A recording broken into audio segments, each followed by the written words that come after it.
तो बायोमोलिक्यूल्स का जो चैप्टर है, ये एक बड़ा इंपॉर्टेंट चैप्टर है बायोलॉजी से। जो टोटल एमसीक्यूज आएंगे आपके पेपर में 81 आउट ऑफ 180, जो कि एक मेजर पार्ट है आपके एमडी कैट का, about 45% of your MDCAT. इसलिए हमें इसको बड़ी डिटेल के साथ चीज़ों को देखना पड़ेगा। डिफिकल्टी लेवल को अगर हम देखें तो उसमें 15% जो पेपर है वो तो सिंपल आएगा। अब सिंपल का मतलब ये होता है कि जस्ट डेफिनेशंस। डेफिनेशंस आप कह सकते हैं या बुक लाइंस कह सकते हैं, या कुछ नंबर्स आ जाते हैं। एग्जैक्ट बुक्स के में से ये क्वेश्चन आते हैं, ठीक है। और 15% जो पेपर है वो डिफिकल्ट होगा। अब इस डिफिकल्ट के अंदर आपको लॉजिक बेस्ड क्वेश्चन आएंगे, जिसमें as it is book lines नहीं होती, और जिसमें आपको कॉन्सेप्ट चाहिए, चीजों को अंडरस्टैंड करना है, उसका बेसिक कॉन्सेप्ट समझना है, फिर वहां पर क्वेश्चन को अंडरस्टैंड करना है, और क्वेश्चन को अंडरस्टैंड करके आपने ऑप्शंस को देखना है, ऑप्शंस को रिलेट करना है उस क्वेश्चन के साथ, करेक्ट ऑप्शन तक पहुंचना है। तो ये भी साफ साफ हमारी प्रैक्टिस के अंदर रहेगा, इसको भी हम फोकस करेंगे। बाकी जो 70% पेपर है वो मॉडरेट होना है। अब मॉडरेट जो होता है पेपर, उसमें कॉन्सेप्ट भी होता है, और साथ बुक लाइंस भी शामिल होती हैं, डेफिनेशंस भी होती हैं। वो एक मिक्सचर सा होता है। इसमें भी अगर हम देखेंगे तो वो कोई उस तरह से इसको फॉलो तो नहीं किया जाता, डिपेंड करता है पेपर, लेकिन बहरहाल एक्चुअल जो मेरिट होता है वो इस 15% का बनना है, ये ध्यान में रखना है। बहुत से स्टूडेंट्स ने ये वाला पार्ट कर जाना है, इसमें से बहुत सा पार्ट कर जाना है, तो आपका मेरिट जो बेस्ड करेगा वो इस 15% पे है। यानी जो इसकी अच्छी तैयारी कर जाएगा वो अपना मेरिट सिक्योर कर लेगा। तो इसमें हमारे पास जो बायोमोलिक्यूल जो है, उसमें टॉपिक जो हमने कवर करने हैं mainly, that is the importance of water. ये बहुत इंपॉर्टेंट टॉपिक है, मस्ट क्वेश्चन इसमें से आना है। उसके बाद कार्बोहाइड्रेट्स हैं, इसमें से भी दो क्वेश्चन जो है वो पूछे जाएंगे। इसी तरह से प्रोटीन में से भी दो क्वेश्चन आ जाते हैं हर दफा ही। लिपिड्स में से भी क्वेश्चन आते हैं, दो दो क्वेश्चन आ जाते हैं इनमें से। न्यूक्लिक एसिड, न्यूक्लिक एसिड में डीएनए और आरएनए, इनका स्ट्रक्चर डिटेल में डिस्कस करेंगे। और फिर कॉन्जुगेटेड मॉलिक्यूल्स, कॉन्जुगेटेड मॉलिक्यूल से भी एक क्वेश्चन आ जाता है। तो तकरीबन आप अगर हम बायोमोलिक्यूल्स में देखें, तकरीबन 8 से 10 सवाल इसमें से आ जाने हैं। तो इंट्रोडक्टरी पार्ट के अंदर आपको कुछ टर्म्स का पता है, जस्ट रिवाइज करूंगा आपके नॉलेज को। एक टर्म होती है मेटाबॉलिज्म। आप जानते हैं मेटाबॉलिज्म के बारे में, आप जानते हैं this is the sum of all chemical reactions. जितने भी केमिकल रिएक्शंस होते हैं किसी भी लिविंग ऑर्गेनिज्म के अंदर या ह्यूमन बीइंग में, उनको हम मेटाबॉलिज्म कहते हैं। और मेटाबॉलिज्म में दो टर्म आ जाती हैं फर्दर के। प्रोसेस या तो ऐसे होंगे जिसमें किसी चीज की ब्रेकडाउन होगी, जिसको कैटाबॉलिज्म कहेंगे। कोई ब्रेकडाउन होगा कंपाउंड, ये भी रिक्वायर्ड है। या किसी कंपाउंड की फॉर्मेशन होगी, which is called the anabolism, anabolic process. So there is a formation of any compound. तो ये भी मेटाबॉलिज्म का पार्ट ही है, यानी ब्रेकडाउन भी और फॉर्मेशन दोनों ही चीजें चाहिए होंगी। इसमें मोस्टली इस प्रोसेस के अंदर एनर्जी जो है वो रिलीज होती है कैटाबॉलिज्म में, जब किसी चीज की ब्रेकडाउन होती है। और यहाँ पर एनर्जी जो है वो कंज्यूम्ड होगी, या एनर्जी जो है वो यूटिलाइज होगी। तो ये दोनों में, अब यहाँ अगर हम बेसिक प्रोसेसेस की बात करें, एग्जांपल की बात करें, तो जो सेलुलर रेस्पिरेशन का पार्ट है, जो सेलुलर रेस्पिरेशन आप पढ़ते हैं, उसमें एनर्जी रिलीज होती है, this the process of catabolism. और इसमें आप जानते हैं कि सेलुलर रेस्पिरेशन में क्या होगा, ग्लूकोज की ब्रेक डाउन होगी, ग्लूकोज ब्रेक करेगा। और एनाबॉलिज्म जो है, इसमें अगर आप एग्जांपल लेते हैं तो ये फोटोसिंथेसिस की एग्जांपल आ जाती है, where is the formation of glucose. यहाँ पर ग्लूकोज जो है उसकी फॉर्मेशन होगी। तो हम जानते हैं कि फोटोसिंथेसिस में एनर्जी कंज्यूम होती है, which is in the form of light energy. और सेलुलर रेस्पिरेशन जो है, जब ग्लूकोज ब्रेक करता है तो एनर्जी रिलीज होती है। तो ये दो तरह के प्रोसेसेस हैं, इनको आपने जो है वो लर्न करना है। जस्ट एग्जांपल आ सकती है, या इसका डेफिनेशन आ सकती है।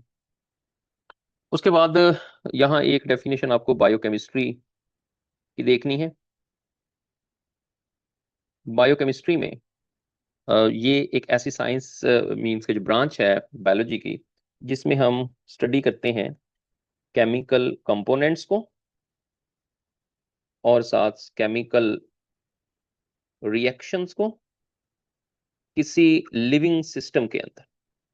तो लिविंग ऑर्गेनिज्म में जब हम केमिकल प्रोसेसेस, केमिकल कंपोनेंट्स को स्टडी करेंगे तो उसको हम बायोकेमिस्ट्री कहेंगे। अब ये जो केमिकल कंपोनेंट्स हैं, ये केमिकल कंपोनेंट्स जो है वो आपको इनऑर्गेनिक भी मिलेंगे,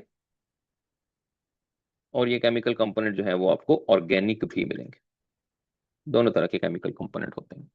अब केमिकल कंपोनेंट जो है वो इनऑर्गेनिक, में कौन कौन से आ जाते हैं? इसमें आपको वाटर मिलता है, ये इनऑर्गेनिक है। इसी तरह से आपको कार्बन डाइऑक्साइड मिलती है, इसकी भी इंपॉर्टेंस है प्लांट्स के लिए स्पेसिफिकली। फिर इसके अलावा इसमें सॉल्ट्स आ जाते हैं, इसमें इलेक्ट्रोलाइट्स आ जाते हैं, ये आपको इनऑर्गेनिक में मिलते हैं। Different types of inorganic ions हैं जिनकी इंपॉर्टेंस है। ऑर्गेनिक में आप देखते हैं तो उसी तरह से जो हमने ऊपर टॉपिक भी पढ़ने, कार्बोहाइड्रेट्स ऑर्गेनिक है, फिर इसमें प्रोटीन आ जाते हैं, वो ऑर्गेनिक है, फिर इसमें लिपिड्स आ जाते हैं, वो ऑर्गेनिक है, और इसमें न्यूक्लिक एसिड आ जाते हैं और ये ऑर्गेनिक है। फिर इसके अलावा इसमें एंजाइम्स हैं, ये जो है वो ऑर्गेनिक है। इसमें हमारे पास जो है वो विटामिन्स हैं, ये ऑर्गेनिक है। इसके अलावा हॉर्मोन्स हैं, ये ऑर्गेनिक हैं। तो ये सारे के सारे कंपाउंड ऑर्गेनिक कंपाउंड है। तो इसमें से सवाल ये आ सकता है कि इनऑर्गेनिक कौन से हैं, ऑर्गेनिक कौन से हैं। लेकिन इसमें से वो कंपाउंड जो हमें एनर्जी देंगे और जिनकी ब्रेकडाउन की जरूरत है वो ये तीन है: कार्बोहाइड्रेट्स, प्रोटीन एंड लिपिड्स। इन्होंने हमने एनर्जी देनी है, और जो हमें एनर्जी देंगे उनकी हमें ब्रेकडाउन की जरूरत है।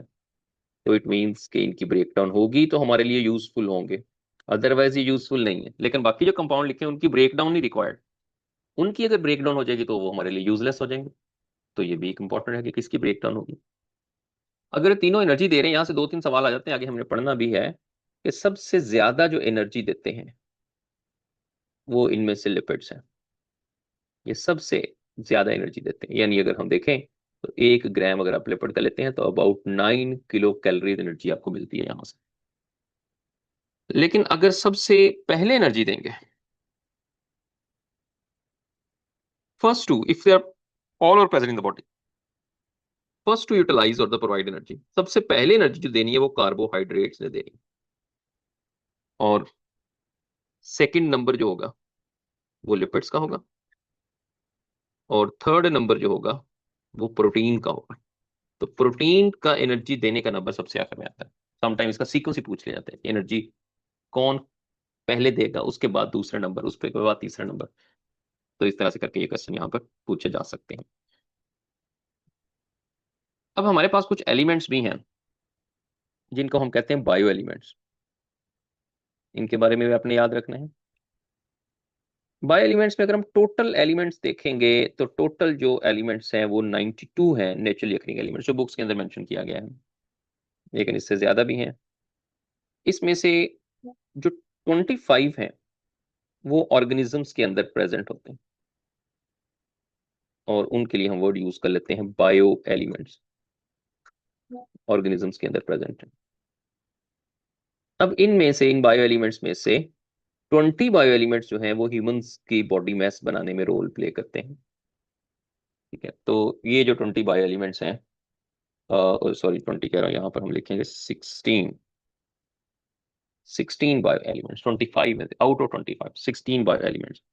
16 बायो एलिमेंट्स जो हैं उनमें से 10 बायो एलिमेंट्स जो है वो मेजर है। मेजर का मतलब ये होता है कि they are required in large quantity, ये ज्यादा तादाद के अंदर चाहिए। और 10 जो है वो माइनर बायो एलिमेंट्स हैं।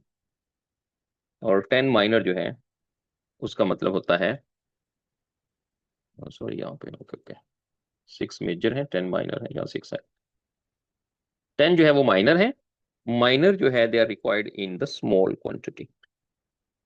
अच्छा, यहाँ एक और चीज जो बहुत इंपॉर्टेंट है वो ये कि क्वांटिटी का डिफरेंस है, कि अगर एक चीज हमें ज्यादा क्वांटिटी में चाहिए, एक चीज हमें कम क्वांटिटी में चाहिए, लेकिन इंपॉर्टेंस का डिफरेंस नहीं है यहाँ पर। इंपॉर्टेंस उतनी ही है जितनी के दूसरों की है, बस क्वांटिटी का फर्क होता है। अब अगर 6 मेजर है, उस 6 मेजर में से कौन कौन से हैं? सबसे ज्यादा ऑक्सीजन है जो कि 65% रिक्वायर्ड है। फिर उसके बाद कार्बन डाइऑक्साइड आ जाती है जो कि 18% रिक्वायर्ड है। फिर उसके बाद जो है वाटर आ जाता है, इसके अंदर जो है वो अ, हमारे पास हाइड्रोजन आ जाता है, यहाँ कार्बन लिख सकते हैं कार्बन की फॉर्म में। ये हमें 18%, हाइड्रोजन जो है ये हमें 10% चाहिए, क्योंकि एलिमेंट की बात करें हम यहाँ पर। और इसी तरह से जो नाइट्रोजन है वो हमें 3% चाहिए। कैल्शियम है, जस्ट लर्निंग के पॉइंट है, 2% चाहिए। फॉस्फोरस जो है ये हमें 1% चाहिए। अच्छा, ये सारे मिल के टोटल अगर हम देखेंगे तो ये 99% मैस जो है वो 6 मेजर बना देंगे। और जो 10th माइनर है इनमें भी क्वांटिटी जो है वो आपने याद रखनी है कि इनके अंदर माइनर की क्वांटिटी क्या है। जैसे कि पोटेशियम है 0.35% है, फिर सल्फर आ जाएगा ये 0.25% है, फिर सोडियम आ जाएगा ये 0.15% है, फिर क्लोराइड आ जाएंगे, क्लोरीन है 0.15% है। इसके बाद मैग्नीशियम आ जाता है जो कि 0.05% है। फिर हमारे पास आयरन आ जाता है जो कि 0.004% है। ये आगे उसके बाद हमारे पास चार ऐसे एलिमेंट आते हैं जो कि ट्रेस हैं, जिसमें कॉपर है, जिसमें मैंगनीज है, जिसमें जिंक है और आयोडीन, ये ट्रेस है। अब ट्रेस एलिमेंट्स जो हैं वो ऐसे एलिमेंट्स होते हैं दैट आर लेस देन 0.001%। ये इसमें इससे भी कम रिक्वायर्ड होते हैं, तो इसका मतलब है कि जिनकी अमाउंट बहुत कम रिक्वायर्ड होती है तो उसको हम ट्रेस एलिमेंट कहते हैं। So they are required in very small quantity, बहुत कम क्वांटिटी के अंदर जो है ये रिक्वायर्ड होते हैं। तो ये सारे मिलके अगर हम सबको मिला लें टेंथ को, तो ये 1% बॉडी मास बनाते हैं।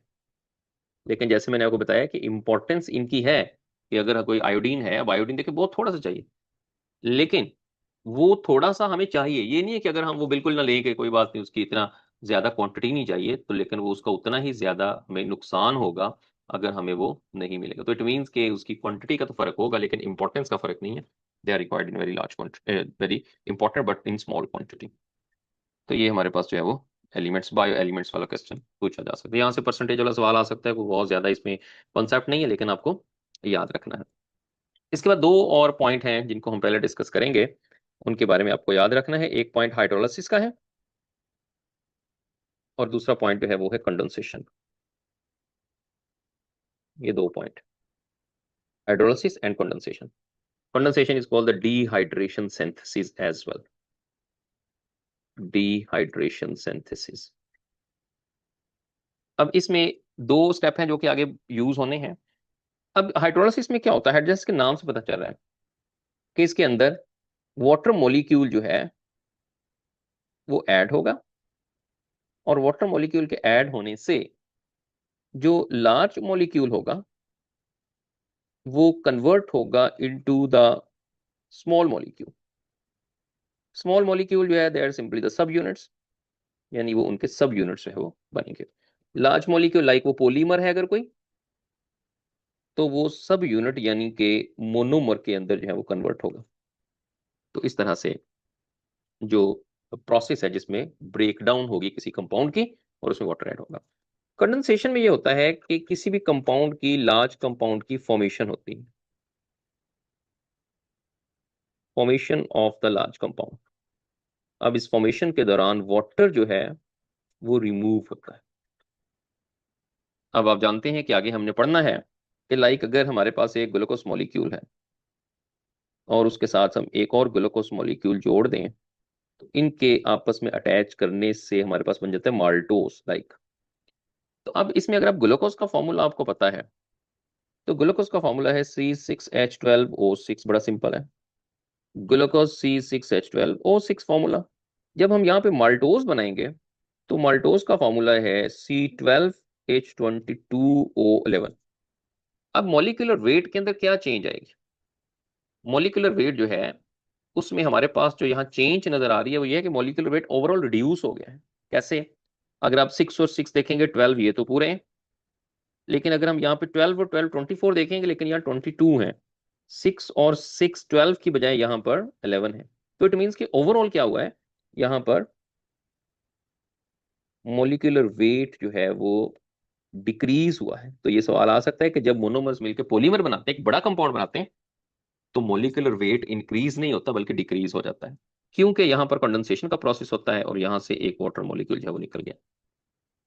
अब यहाँ से कई दफा क्वेश्चन पेपर में आ जाता है, लाइक अगर मैं यहाँ एक एमसीक्यू लिखूं, आपने उसका आंसर करना है। इफ 10 molecules of glucose और combined, आपस में अटैच किए गए, what will be the molecular formula of resultant compound, resultant compound का मॉलिक्यूलर फॉर्मूला क्या होगा? C60H120O60, C50H120O50, या C60H1O2O51, और C60H100O50? जी बताएं जरा टेक्स्ट बॉक्स के अंदर कि क्या फॉर्मूला आपके ख्याल में, कौन सा आंसर इसमें correct? If the 10 molecules of glucose are combined, 10 glucose molecule अगर कंबाइन किए जाए, मुबीन ने कहा है डी, सलाब ने कहा है सी, बाकी लोग जल्दी जल्दी जरा आंसर करें। अब देखें, जब दो मॉलिक्यूल हम ग्लूकोज के, मिशाल का आंसर सी है, ईमान ने क्या कहा है, बी, जी, सी, इसमें से कोई एक बताएं। सलाब ने बी कह दिया, ईमान ने सी कह दिया। ओके, इसका आंसर जो करेक्ट है वो सी है, C60H1O2O51। अब किस तरह से देखें, जब दो ग्लूकोज मॉलिक्यूल आपस में जुड़ते हैं तो एक वाटर मॉलिक्यूल निकलता है। आप इस लंबी चेन के अंदर ग्लूकोज मॉलिक्यूल को जोड़ते जाएंगे तो हर ग्लूकोज मॉलिक्यूल के जुड़ने से एक वाटर मॉलिक्यूल निकलेगा। तो जब 10 ग्लूकोज मॉलिक्यूल जुड़ेंगे आपस में तो 9 वाटर मॉलिक्यूल जो है वो रिमूव होंगे। तो 9 वाटर मॉलिक्यूल जब रिमूव होंगे, 9H2O, तो हाइड्रोजन 18 रिमूव होंगे और ऑक्सीजन जो है वो 9 रिमूव होंगे। तो अगर आप सिंपली ग्लूकोज के फॉर्मूला को 10 से मल्टीप्लाई करेंगे तो आपके पास आंसर तो ये आ जाएगा, लेकिन उसमें से आपने 120 में से जब 18 हाइड्रोजन रिमूव किए हैं तो हाइड्रोजन 102, और 9 ऑक्सीजन जब 60 में से निकाल लेंगे तो आपके पास ऑक्सीजन 51 आ जाएंगे। तो इसमें चार्ली जो है वो करेक्ट ऑप्शन है। तो इस तरह का समटाइम आ जाता है, उसमें फिर आपको जो है वो सिंपल सा एक जहन में कॉन्सेप्ट रखना है कि वाटर मॉलिक्यूल हमने निकालने हैं। तो अब यहाँ पे देखिए 10 मॉलिक्यूल जब आपस में जुड़ेंगे तो मॉलिक्यूलर वेट कम हो गया है रिजल्टेंट कंपाउंड का, क्योंकि 10 मॉलिक्यूल का वेट ज्यादा है। अगर मॉलिक्यूलर वेट को देखेंगे तो 10 आपस में जुड़ जाएंगे, वाटर रिमूव हो जाएगा, तो मॉलिक्यूलर वेट जो है वो रिड्यूस हो जाएगा। तो यहाँ पर आपने ये इसको जो है वो याद रखना है। इसी तरह से जब कंडेंसेशन जो है हो रही है, हाइड्रोलिसिस हो रही है, दोनों कॉन्सेप्ट हैं जो कि यहाँ पर इंपॉर्टेंट है। ओके, उसके बाद हमारे पास जो टॉपिक है, बहुत इंपॉर्टेंट टॉपिक है, इंपॉर्टेंस ऑफ वाटर। वाटर की क्या इंपॉर्टेंस है? वाटर जो है वो लाइफ के लिए एक मीडियम का काम करता है। तो हम यहाँ पे लिखते हैं this is the medium for life, इसके बगैर लाइफ नहीं चल सकती। वाटर वेरी करता है 65 to 89% तक या 90% तक वाटर जो है उसके अंदर वेरिएशन है। मुख्तलिफ सेल्स के अंदर वाटर मुख्तलिफ है। जैसा कि आपको ब्रेन में वाटर मिलता है वो तकरीबन 65% मिलता है, ब्लड में आपको अबाउट 90% तक वाटर जो है वो मिलता है। इसी तरह से बोन सेल में देखेंगे तो आपको 20% तक वाटर मिलेगा। एक एनिमल है जिसकी बॉडी ट्रांसपेरेंट होती है, जेलीफिश, उसमें आपको 99% तक बॉडी के अंदर वाटर मिलता है। वाटर में आपको वेरिएशन मिलती है। फिर वाटर की इंपॉर्टेंस में जो वाटर है वो अ, आपको उस मुख्तलिफ तरह से उसका यूज है। जैसे अगर हम बहुत बेसिक प्रोसेस की बात करें तो वाटर एक रॉ मटेरियल का काम कर रहा है इन फोटोसिंथेसिस। यानी जो फोटोसिंथेसिस का प्रोसेस है वो वाटर के बगैर नहीं हो सकता, क्योंकि वाटर उसके अंदर एक रिएक्टेंट है। और फोटोसिंथेसिस एक ऐसा प्रोसेस है, दैट्स द ओनली प्रोसेस, इसके अलावा कोई प्रोसेस नहीं है that introduce energy into this ecosystem, जो कि इस इकोसिस्टम के अंदर एनर्जी जो है उसको इंट्रोड्यूस करता है। क्योंकि आपको जो भी एनर्जी की रिक्वायरमेंट है वो सारी प्लांट्स नहीं है, चाहे वो एनिमल्स का यूज है या प्लांट उसमें यूज करें एनर्जी को, सब फोटोसिंथेसिस के रिजल्ट में ही आएगी। इसके अलावा जो फोटोसिंथेसिस है उसमें आपने वाटर के यूज को देखा। फिर एंजाइम जो कि बहुत इंपॉर्टेंट है किसी भी रिएक्शन के लिए, उनको काम करने के लिए भी एक उस मीडियम चाहिए होता है। तो यहाँ पर भी वाटर जो है इसकी बहुत ज्यादा इंपॉर्टेंस है। फिर वाटर जो है वो लुब्रिकेंट के तौर पे काम करता है, फ्रिक्शन को रिड्यूस करता है, ये भी इसकी इंपॉर्टेंस है। फिर हम ऑलरेडी एक पॉइंट पढ़ चुके हैं कि हाइड्रोलिसिस का प्रोसेस जो है उसमें वाटर जो है वो बहुत इंपॉर्टेंट होता है। तो इट मीन्स कि वाटर की किसी न किसी जगह पर प्रोटेक्शन में, लुब्रिकेशन में, मूवमेंट ऑफ ऑर्गन्स के अंदर वाटर जो है वो रोल प्ले करता है। अब हम इसके अंदर इसकी कुछ प्रॉपर्टीज को देखते हैं, वाटर की प्रॉपर्टीज क्या क्या। क्वेश्चन भी आ जाता है इसमें। सबसे इंपॉर्टेंट जो प्रॉपर्टी है वो इसमें सॉल्वेंट प्रॉपर्टी। अब सॉल्वेंट प्रॉपर्टीज में हम वाटर के लिए वर्ड यूज करते हैं कि this is the universal solvent. ये एक यूनिवर्सल सॉल्वेंट यानी बहुत सारी चीजों को अपने अंदर जो है हल कर लेता है। वाटर के अंदर हाई पोलैरिटी है, यानी खुद ये एक पोलर सब्सटेंस, और इसमें पोलैरिटी होने की वजह से, हाई पोलैरिटी की वजह से जितने भी पोलर मॉलिक्यूल्स हैं या पोलर सब्सटेंस होते हैं, जैसा कि अमोनिया है, ये भी पोलर है, जैसा कि सल्फर डाइऑक्साइड है या हाइड्रोजन सल्फाइड है, बहुत सारे पोलर सब्सटेंसेस हैं, they can dissolve in water, वो वाटर में हल हो जाते हैं। इसके अलावा जो आयनिक सब्सटेंसेस हैं, आयनिक सब्सटेंसेस ये अपने आयंस में डिसोसिएट हो जाते हैं, डिसोसिएटेड इनटू आयंस, यानी ये ऐसे सब्सटेंस है जो कि आयंस में डिसोसिएट हो जाते हैं और ये रिएक्टिव हो जाते हैं, dissociate into ions and they become reactive. जैसा कि आप जानते हैं कि आप पढ़ते हैं कि सोडियम क्लोराइड है, जब इसमें वाटर में ऐड करते हैं तो सोडियम आयन और क्लोरीन आयन जो है ये बन जाते हैं। और वाटर के अंदर अपनी भी प्रॉपर्टीज है कि ये भी H पॉजिटिव और OH नेगेटिव आयन में कन्वर्ट होता है। अब इसके बाद रिएक्शन होता है। अब जब इसके बाद रिएक्शन होता है तो फिर उसके रिजल्ट में हम जानते हैं कि जो डिफरेंट अदर प्रोडक्ट्स हैं वो उत्पन्न हुई। तो इट मीन्स कि यहाँ पर जो प्रोडक्ट है उसमें NaOH आप जानते हैं बनेगी और HCl। तो इस तरह से ये रिएक्टिविटी इनकी वाटर में आने की वजह से इंक्रीज हो जाती है। फिर जो नॉन आयनिक सब्सटेंसेस होते हैं,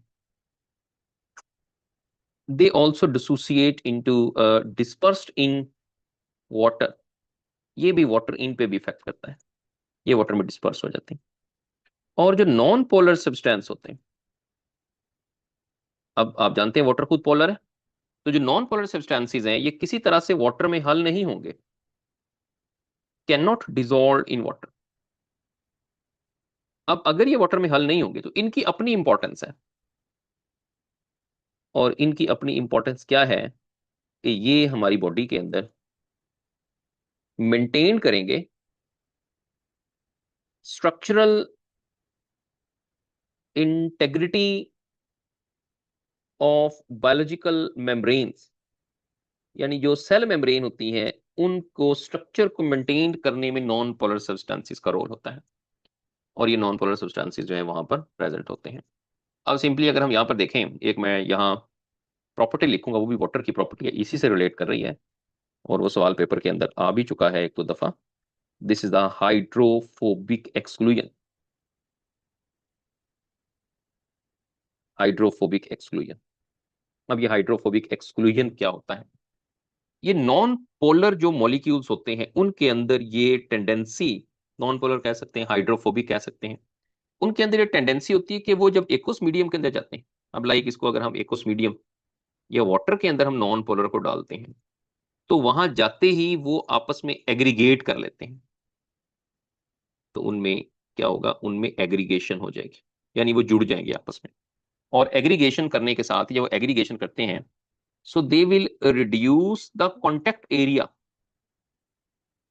वो कॉन्टेक्ट एरिया को रिड्यूस कर लेते हैं वाटर के साथ। This is the hydrophobic exclusion. अब मैं यहां पर आपको एग्जांपल दूंगा, आपकी टॉपिक से ही रिलेटेड है, जो आगे हमने पढ़ना भी है सेल वाले चैप्टर के अंदर, कि अगर मैं ये कहता हूं कि हियर इज अ वाटर, एक मैं मीडियम के अंदर वाटर ले लेता हूं, और यहां मैं फॉस्फोलिपिड मॉलिक्यूल्स जो हैं आप जानते हैं या पढ़ चुके हैं, सेल मेम्ब्रेन का पार्ट होता है, मैं इनको रैंडमली इधर फेंक देता हूं वाटर के अंदर। जैसे ही मैं इनको रैंडमली वाटर के अंदर फेंकूंगा तो ये फौरन से एक स्पेसिफिक अरेंजमेंट के अंदर आ जाएंगे, और वो स्पेसिफिक अरेंजमेंट क्या होगी, वो स्पेसिफिक अरेंजमेंट ये होगी, वो कभी भी स्कैटर्ड नहीं रहेंगे, क्योंकि उनके अंदर हाइड्रोफोबिक एक्सक्लूजन, उन्होंने अपने आप को एक कॉम्पैक्ट स्ट्रक्चर के अंदर, ये वाले स्ट्रक्चर के अंदर लेके आना है वाटर में। और ये जैसा कि मैंने आपको बताया कि ये मॉलिक्यूल कौन सा मॉलिक्यूल है, this is the phospholipid molecule, जो कि लिपिड बाइलेयर भी बना रहा है सेल मेम्ब्रेन का। आप पढ़ेंगे आगे, और पढ़ भी चुके हैं आप, कि इन्होंने सेल मेम्ब्रेन जो है वो लिपिड बाइलेयर बनाना है। तो इन्होंने क्या करना है, इन्होंने फौरन से इस अरेंजमेंट के अंदर चले जाना है। और इस अरेंजमेंट में जब जाएंगे तो उसमें होगा क्या, उसमें होगा ये कि उसके अंदर की तरफ जो दरमियान का सेंट्रल एरिया होगा, जो कि फॉस्फोलिपिड मॉलिक्यूल्स की टेल्स हैं, वो हाइड्रोफोबिक होगा। आप जानते हैं फॉस्फोलिपिड की टेल हाइड्रोफोबिक होती है। और जो हेड्स हैं फॉस्फोलिपिड के, जो कि सरफेस पे हैं, ये हाइड्रोफिलिक है, और ये सरफेस को फेस करेंगे। तो इसका मतलब है कि इनकी अरेंजमेंट इस तरह से होगी कि ये अपने और आपको वाटर से कॉन्टेक्ट एरिया को कम से कम कर लेते हैं। और जब वो कम कर लेते हैं, जिस वजह से फिर वो वहां पर स्टेबल रहते हैं। जैसे आप एक वाटर है, वाटर के अंदर कुछ ऑयल ड्रॉप डाल देंगे वाटर की सरफेस पे, तो वो क्या करेंगे, फौरन एक दूसरे के साथ मिलकर क्लम्प बना लेंगे, वो स्कैटर्ड नहीं रहेंगे। वो क्लम्प क्यों बनाते हैं, due to the hydrophobic exclusion. So this is very important point, इसको हाइड्रोफोबिक एक्सक्लूजन कहते हैं। तो अब ये क्वेश्चन आ सकता है कि फॉस्फोलिपिड मॉलिक्यूल जो होते हैं उनकी आपस में जो अरेंजमेंट है, जिसमें वो टेल सेंटर में रखते हैं, एक दूसरे को फेस करते हैं, हेड सरफेस पे रखते हैं, ये किस वजह से होता है? क्या इस वजह से है कि टेल्स के दरमियान कॉन्ट्रैक्शन है, कोई आपस में मिल जाती हैं, या इस वजह से है कि हेड एक दूसरे को रिपेल करें इसलिए वो दूर चले जाते हैं, या वो हाइड्रोफोबिक एक्सक्लूजन की वजह से ऐसा है? तो उसका आंसर जो होगा वो हाइड्रोफोबिक एक्सक्लूजन होगा, कि इस वजह से उनके अंदर जो हेड्स हैं वो सरफेस के अंदर जाएंगे। सो this is very important property of water. और ये नॉन पोलर सब्सटेंस होते हैं, उनके अंदर ये एक टेंडेंसी होती है कि वो किसी वाटर बेस्ड इन्वायरमेंट में जाके एक दूसरे के साथ एग्रीगेट कर लेते हैं, और उससे जो कॉन्टेक्ट एरिया है वाटर का और हाइड्रोफोबिक सब्सटेंसेस जो होते हैं उसका, वो रिड्यूस हो जाता है वाटर मीडियम के अंदर। और बहुत अच्छी एग्जांपल जिसमें है वो फॉस्फोलिपिड सेल मेम्ब्रेन के अंदर जो स्ट्रक्चर्स हैं उसके अंदर होती हैं। तो इसके अंदर एक तो प्रॉपर्टी आपको ये मिलेगी। उसके बाद हीट कैपेसिटी है वाटर की, कि वाटर के अंदर हीट होल्डिंग कैपेसिटी होती है। वाटर बहुत सारी हीट को अब्सॉर्ब कर लेता है, इसके अंदर हीट अब्सॉर्प्शन होती है। अब क्यों हीट को ये अब्सॉर्ब करता है, क्योंकि इसके अंदर जो है आपको हाइड्रोजन बॉन्डिंग मिलती है वाटर के अंदर। ये हीट अब्जॉर्प्शन इसमें हाइड्रोजन बॉन्डिंग की वजह से होती है, क्योंकि जो हीट है वो उसको हाइड्रोजन बॉन्डिंग को ब्रेक करने के लिए यूज होती है। तो वाटर अपने खुद के टेम्परेचर में बहुत थोड़ी सी चेंज ला के और बहुत सारी हीट को अब्सॉर्ब कर लेता है। स्पेसिफिक हीट ऑफ वेपराइजेशन जो है, अगर आप उस पर बात करें, तो टर्म है स्पेसिफिक हीट ऑफ वेपराइजेशन। तो स्पेसिफिक हीट ऑफ वेपराइजेशन हम जानते हैं कि इसमें जो कैलोरीज रिक्वायर्ड होती हैं, number of calories required to raise the temperature of 1 gram of water, 1 gram water का टेम्परेचर रेज करने के लिए, फ्रॉम 15 डिग्री टू 16 डिग्री, यानी कि 1 डिग्री इज 1 कैलोरी। 1 कैलोरी वहां पर एनर्जी कैलोरीज रिक्वायर्ड होंगी। 1 calorie is equal to 4.184 joules. ये भी याद रखना इसके अंदर। ये स्पेसिफिक हीट कैपेसिटी है। ठीक है, हीट कैपेसिटी की यहाँ पे बात हो रही है, specific heat capacity. So heat capacity की बायोलॉजिकल इंपॉर्टेंस क्या है, हर एक की आपने साथ साथ बायोलॉजिकल इंपॉर्टेंस याद रखनी है। इसकी बायोलॉजिकल इंपॉर्टेंस ये है कि इस प्रॉपर्टी की वजह से वाटर एक टेम्परेचर स्टेबलाइजर का काम करता है। तो ये जितना भी टेम्परेचर आ रहा है, वो बॉडी के अंदर बाहर से हीट आ रही है, सडन चेंज हो रही है टेम्परेचर के अंदर, तो बॉडी में जो वाटर है वो स्टेबलाइज करता है। और अगर आप जानते हैं कि इसके अलावा कोई सॉल्वेंट हमारी बॉडी में हो, तो वो तो हमारी बॉडी को बहुत शॉक लगेगा अगर हम गर्मी के अंदर जाएंगे, लेकिन ये हमारी बॉडी के अंदर स्टेबलाइजर का काम करता है। इसी तरह से हीट ऑफ वेपोराइजेशन है वाटर की। हीट ऑफ वेपोराइजेशन जो है वो क्या होती है कि वाटर वेपर्स भी बन सकता है। तो हम कहते हैं पर ग्राम वेपोराइजेशन ऑफ वाटर, ये उसके लिए जो कैलोरीज रिक्वायर्ड है उसको हम हीट ऑफ वेपोराइजेशन या स्पेसिफिक हीट ऑफ वेपोराइजेशन जो है वो उसको हम कहेंगे। तो इसकी जो स्पेसिफिक हीट ऑफ वेपोराइजेशन की वैल्यू है वो याद रखनी है, 574 किलो कैलोरीज पर केजी। अब इसकी इंपॉर्टेंस क्या है कि अगर वाटर वेपर्स बनते हैं तो इसकी इंपॉर्टेंस ये है कि ये बॉडी के अंदर कूलिंग इफेक्ट देता है। क्योंकि जब किसी बॉडी से वाटर निकलता है तो कूलिंग इफेक्ट आता है, प्लांट्स में भी कूलिंग इफेक्ट आता है। और कब कूलिंग इफेक्ट आता है, जब प्लांट्स में ट्रांसपरेशन का प्रोसेस होता है। आप जानते हैं वाटर अवेपोरेट करता है, तो जो रिजल्टिंग कंडीशन होती है वो कूल डाउन हो जाती है, प्लांट सर्वाइव करते हैं। एनिमल्स जो होते हैं उनके अंदर भी कूलिंग इफेक्ट आता है, जिसके अंदर प्रेस्पिरेशन का प्रोसेस होता है, यानी जस्ट लाइक स्वेटिंग, उनमें जब पसीना आता है तो बॉडी का टेम्परेचर जो है वो डिक्रीज करता है। तो इसका मतलब है कि थर्मोरेगुलेशन में यहाँ पर वाटर रोल प्ले करता है। थर्मोरेगुलेशन यही होता है कि टेम्परेचर को रेगुलेट करना, तो वाटर अवेपोरेट होकर टेम्परेचर को रेगुलेट करता है। तो ये इसके अंदर heat of vaporisation of water है। इसके अलावा वाटर की प्रॉपर्टीज के अंदर एक प्रॉपर्टी कोहेशन एंड एडेशन भी है। कोहेशन एंड एडेशन, कोहेशन जो होती है वो एक फोर्स ऑफ अट्रैक्शन को हम कहते हैं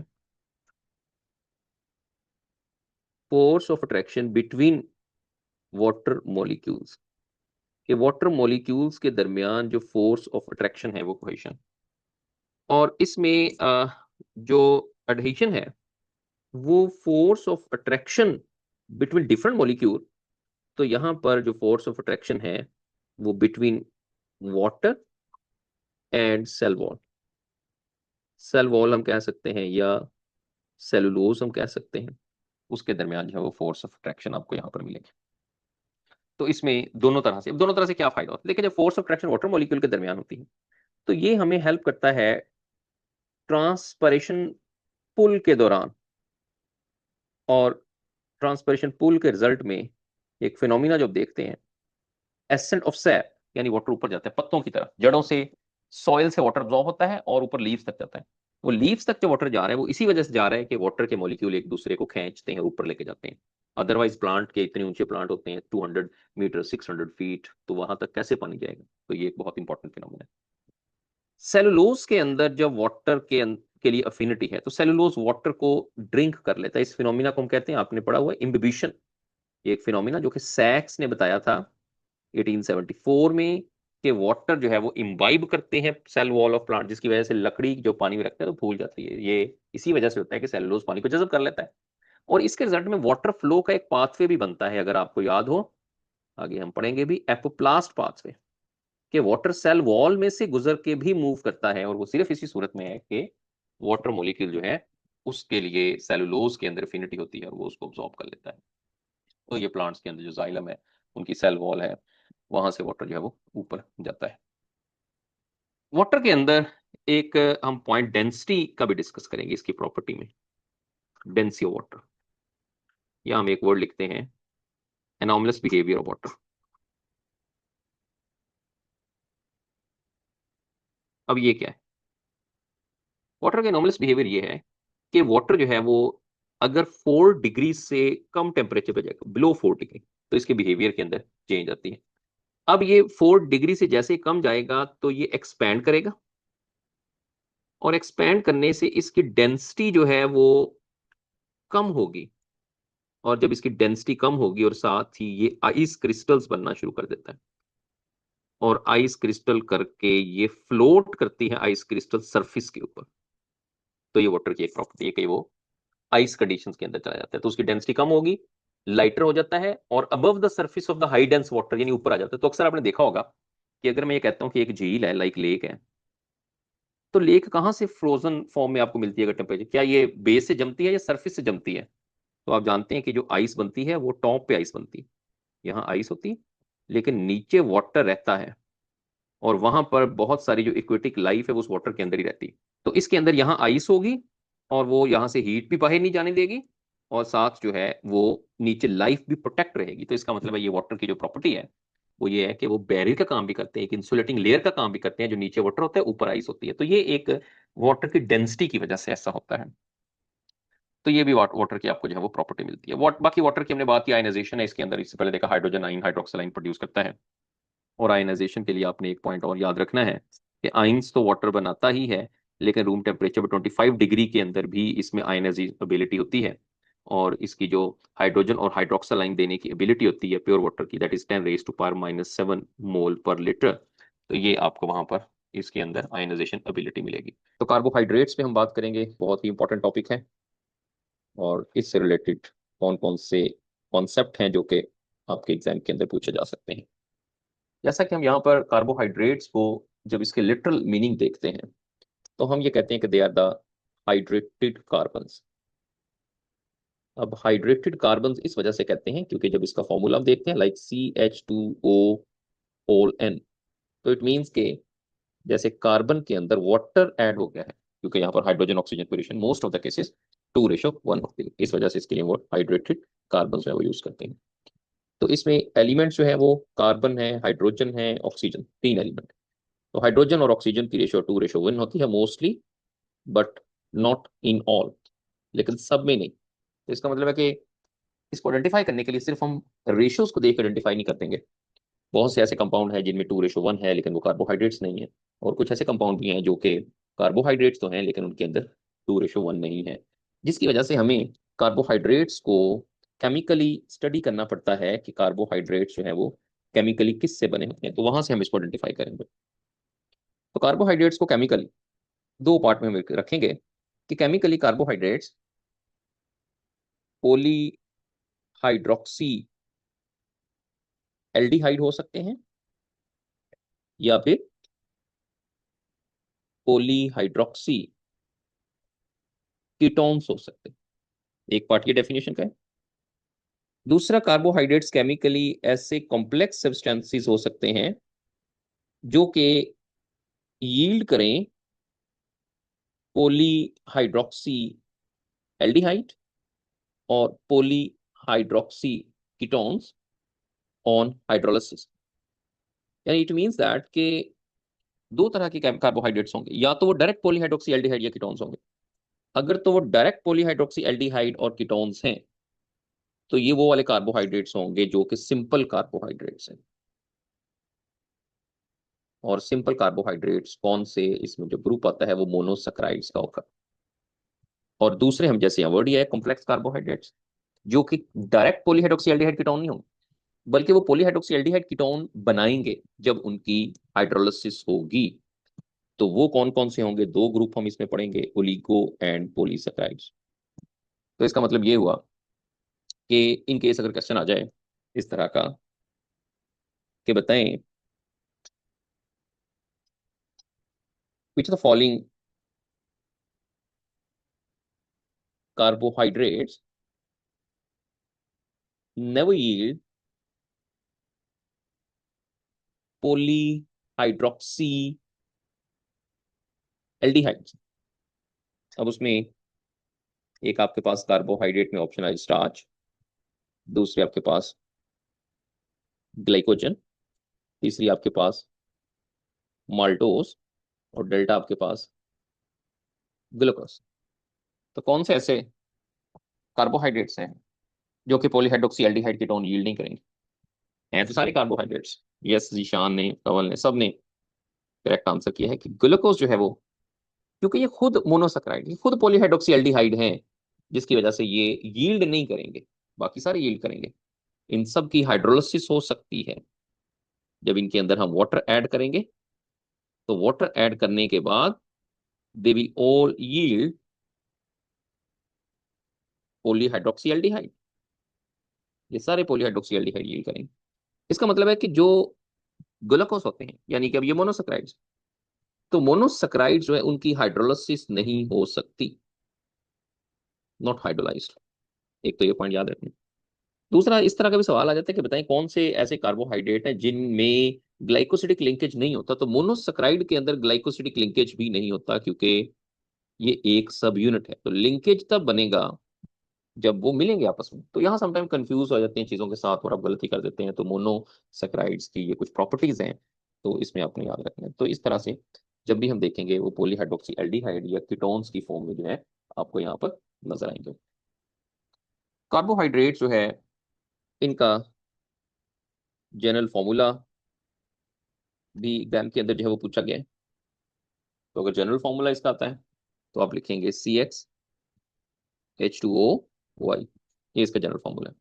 और ये जनरल फॉर्मूला आप कार्बोहाइड्रेट्स के लिए भी ये करेक्ट है, और अगर पॉलीसैकराइड्स आ जाते हैं तो उनके लिए भी यही जनरल फॉर्मूला यूज होता है।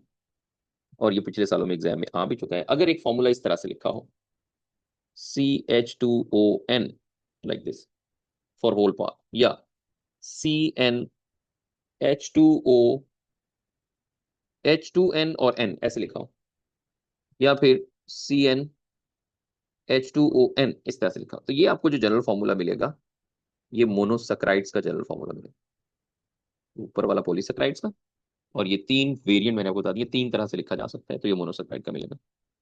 और अगर फॉर्मूला दिया हुआ है CnH2ON-1, ये स्पेसिफिकली ओलिगो या ओलिगो में, क्योंकि ज्यादा कॉमन हमारे पास डाइसैकराइड्स हैं, तो ये डाइसैकराइड का जनरल फॉर्मूला, तो जनरल फॉर्मूला के अंदर भी आपने जो डिफरेंसेस यहाँ पर देखने, इस तरह का सवाल भी मोस्टली एग्जाम के अंदर जो है वो आ चुका है। फिर नंबर ऑफ कार्बन की रेंज जो है वो क्या होती है कार्बोहाइड्रेट्स के अंदर, ओवरऑल कार्बोहाइड्रेट्स में कार्बन 3 से लेकर मेनी थाउजेंड्स तक हो सकते हैं, ये वाला क्वेश्चन भी आ सकता है। तो ये वो क्वेश्चंस हैं जो पेपर में आते हैं, ठीक है, और आ सकते हैं, इनको आपने अच्छे से जो है वो लर्न कर लेना है। उसके बाद हमने कार्बोहाइड्रेट्स की क्लासिफिकेशन पढ़नी है, और इसके बाद फिर इसके साथ साथ इंपॉर्टेंस भी देखेंगे। क्लासिफिकेशन ऑफ कार्बोहाइड्रेट्स, आप जानते हैं कि इसके अंदर 3 ग्रुप हैं जिनको हमने पढ़ना है, और इसी में से क्वेश्चन आता है। मोनोसैकराइड्स का ग्रुप है, ओलिगोसैकराइड्स का ग्रुप है, और पॉलीसैकराइड्स का ग्रुप है। तो हम एक एक करके इनको जो है वो डिस्कस करेंगे। सबसे पहले हम मोनोसैकराइड्स के बारे में पढ़ते हैं। मोनोसैकराइड्स ये सबसे सिंपलेस्ट कार्बोहाइड्रेट्स हैं। अगर पूछा जाए सिंपलेस्ट कार्बोहाइड्रेट्स कौन से हैं, तो मोनोसैकराइड सिंपलेस्ट कार्बोहाइड्रेट्स हैं। इनमें जो कार्बन है, वहां पे हम लिखा था 3 to many thousand, लेकिन यहां से वेरी करते हैं 3 to 7, 3 से लेकर 7 तक होते हैं। मोनोसैकराइड क्योंकि सिंपलेस्ट है, ये सॉल्युबल होते हैं वाटर के अंदर, स्वीट इन टेस्ट होते हैं, टेस्ट जो है वो इनका स्वीट होता है, ये बीच में पूछा जा सकता है। और साथ इसमें जो इंपॉर्टेंट है वो इसकी एग्जांपल्स है वो इंपॉर्टेंट है कि कौन कौन से मोनोसैकराइड्स हैं जो बहुत कॉमन है, जैसा कि आप जानते हैं कि ग्लूकोज है, ये मोनोसैकराइड है। इसी तरह से फ्रुक्टोज जो है ये मोनोसैकराइड है। फिर ग्लैक्टोज जो है ये मोनोसैकराइड है। समटाइम एग्जांपल भी आ जाती है कि कौन से मोनोसैकराइड है, कौन से जो है वो ओलिगोसैकराइड्स हैं। इसी तरह से जो yes can not be hydrolysed, हम ऑलरेडी बात कर चुके हैं ऊपर मोनोसैकराइड्स की। और इसमें फिर ग्लैक्टोज भी आगे हैं, फिर राइबोस भी आगे हैं, ये भी मोनोसैकराइड है। डीऑक्सी राइबोस जो है ये भी मोनोसैकराइड है, यानी ये मोनोसैकराइड्स के अंदर जो है वो आते हैं। इसी तरह से एक मोनोसैकराइड जो है वो मेनोस भी मोनोसैकराइड है, इस तरह का भी समटाइम ऑप्शन आ जाता है, आपसे पूछ जाता है। फिर जाइलोस जो है ये भी मोनोसैकराइड है। जाइलोस जो है ये सबसे पहली शुगर जो थी that isolated from the wood, ये वुड से जो है वो आइसोलेट की गई जाइलोस। तो इस तरह का क्वेश्चन जो है वो भी पूछा जा सकता है। मेनोज ये मोनोसैकराइड है, जस्ट नेम याद रखने, आगे हम इनकी कुछ प्रॉपर्टीज साथ साथ डिस्कस करते हैं। अच्छा, यहाँ पर जो इसकी इंपॉर्टेंस है उसमें हम बात करेंगे। जैसा कि हमने देखा कि इसके जो नंबर ऑफ कार्बन है वो 3 से लेकर 7 तक होते हैं। अब जो 3 to 7 नंबर ऑफ कार्बन है,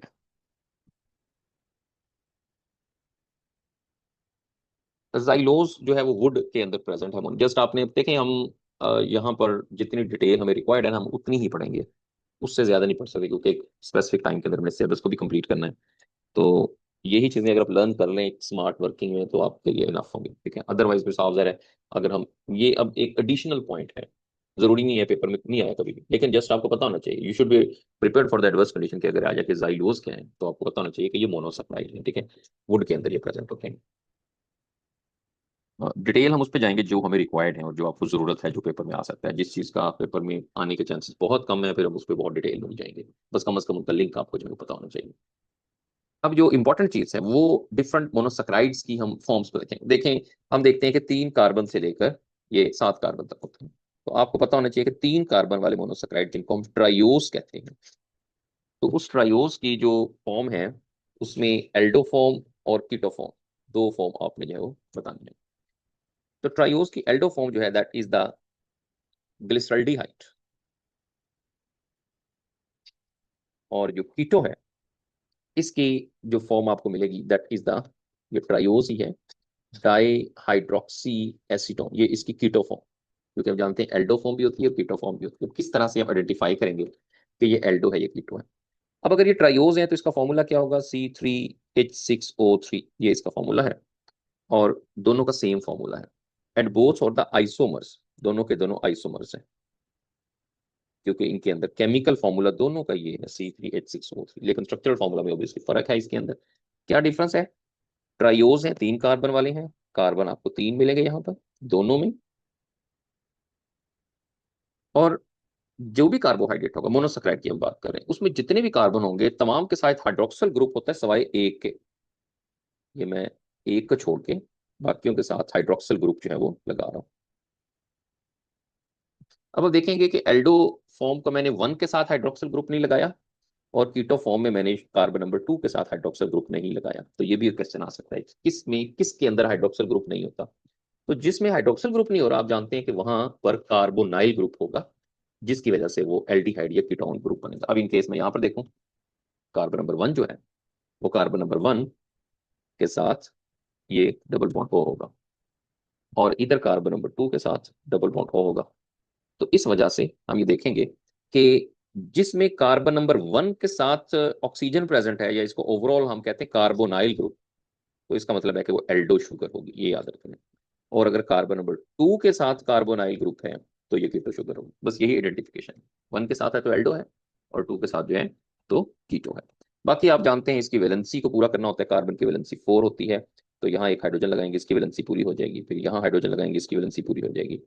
इधर हम हाइड्रोजन लगाएंगे तो इनकी वैलेंसी पूरी होती जाएगी। यहाँ हाइड्रोजन लगाएंगे, यहाँ हाइड्रोजन लगाएंगे, 2 के साथ हाइड्रोजन ही लगाएंगे क्योंकि इसकी वैलेंसी पहले ही पूरी है। यहाँ हाइड्रोजन लगाएंगे, इसकी वैलेंसी पूरी है। तो ये ओवरऑल स्ट्रक्चर आपको, अब आप काउंट करेंगे, कार्बन 3 है, हाइड्रोजन 6 है, ऑक्सीजन 3 है। लेकिन दोनों में फर्क देख लें, एक एल्डिहाइड है और दूसरी कीटोन शुगर है। तो यहाँ पर और आगे भी हम देखेंगे कि उनके अंदर भी इसी तरह का डिफरेंस जो है वो आपको मिलता है, बाकी जो शुगर है। अब ट्रायोजिस की इंपॉर्टेंस क्या है, ये बहुत इंपॉर्टेंट क्वेश्चन है कि इनकी इंपॉर्टेंस क्या है, कहां पर इसका यूज है। तो हम ये देखते हैं कि ये ट्रायोसिस जो है, दे सर्व एज इंटरमीडिएट कंपाउंड्स। ये इंटरमीडिएट कंपाउंड्स के तौर पे काम करते हैं दो प्रोसेसेस के दौरान, during photosynthesis and respiration. Photosynthesis के दौरान और रेस्पिरेशन के दौरान। अब जैसे मैं अगर ग्लिसरल्डिहाइड को देखता हूँ, ये वाला जो ग्लिसरल्डिहाइड है, या इसके लिए हम वर्ड लिखते हैं ग्लिसरल्डिहाइड 3 फॉस्फेट G3P। और आपको याद होगा कि this was the output of Calvin cycle. ये कैल्विन साइकिल की आउटपुट है, यानी कि डार्क रिएक्शन की आउटपुट है। तो वहां पर ट्रायोज शुगर बनती है, और जब कैल्विन साइकिल फिर चलेगा तो फिर ट्रायोज आएंगे, जिससे फिर मिलके हेक्सोज या ग्लूकोज बन जाता है। लेकिन इंटरमीडिएट कंपाउंड के तौर पे वहां पर ट्रायोसिस बनते हैं। फिर अगर हम देखें तो दोनों के लिए, अगर हम दोनों की हम बात करें, यानी अब मैं एक इधर ये वाला ले लेता हूँ, डाई हाइड्रोक्सी एसीटोन फॉस्फेट, और दूसरा यही ग्लाइसरल्डिहाइड 3 फॉस्फेट, ये दोनों के दोनों इंटरमीडिएट कंपाउंड के तौर पे काम करते हैं during the glycolysis.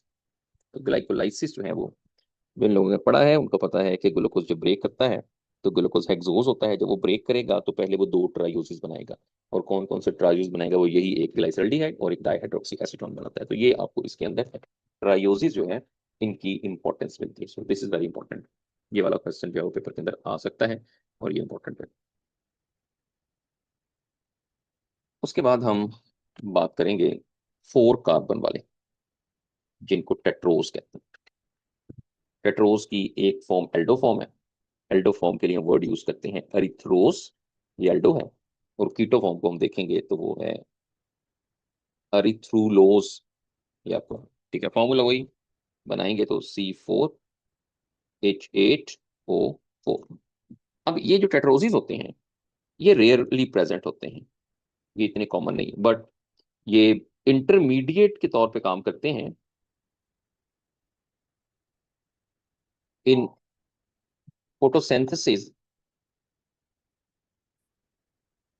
In bacteria. Bacteria के अंदर जो फोटोसिंथेसिस का प्रोसेस है, वहां पर ये काम करते हैं, रेयर प्रेजेंट होते हैं, ठीक है। तो ये सिंपली आपने इसका इतना पॉइंट याद रखना है। उसके बाद 5 कार्बन वाले, इनको हम पेंटोसिस कहते हैं। इनकी जो 2 फॉर्म है, एल्डो फॉर्म राइबोस है, या डीऑक्सी राइबोस है, ये दोनों एल्डो फॉर्म में आपको मिलते हैं। और इसकी जो कीटो फॉर्म है वो राइबुलोज है। ठीक है, राइबुलोज।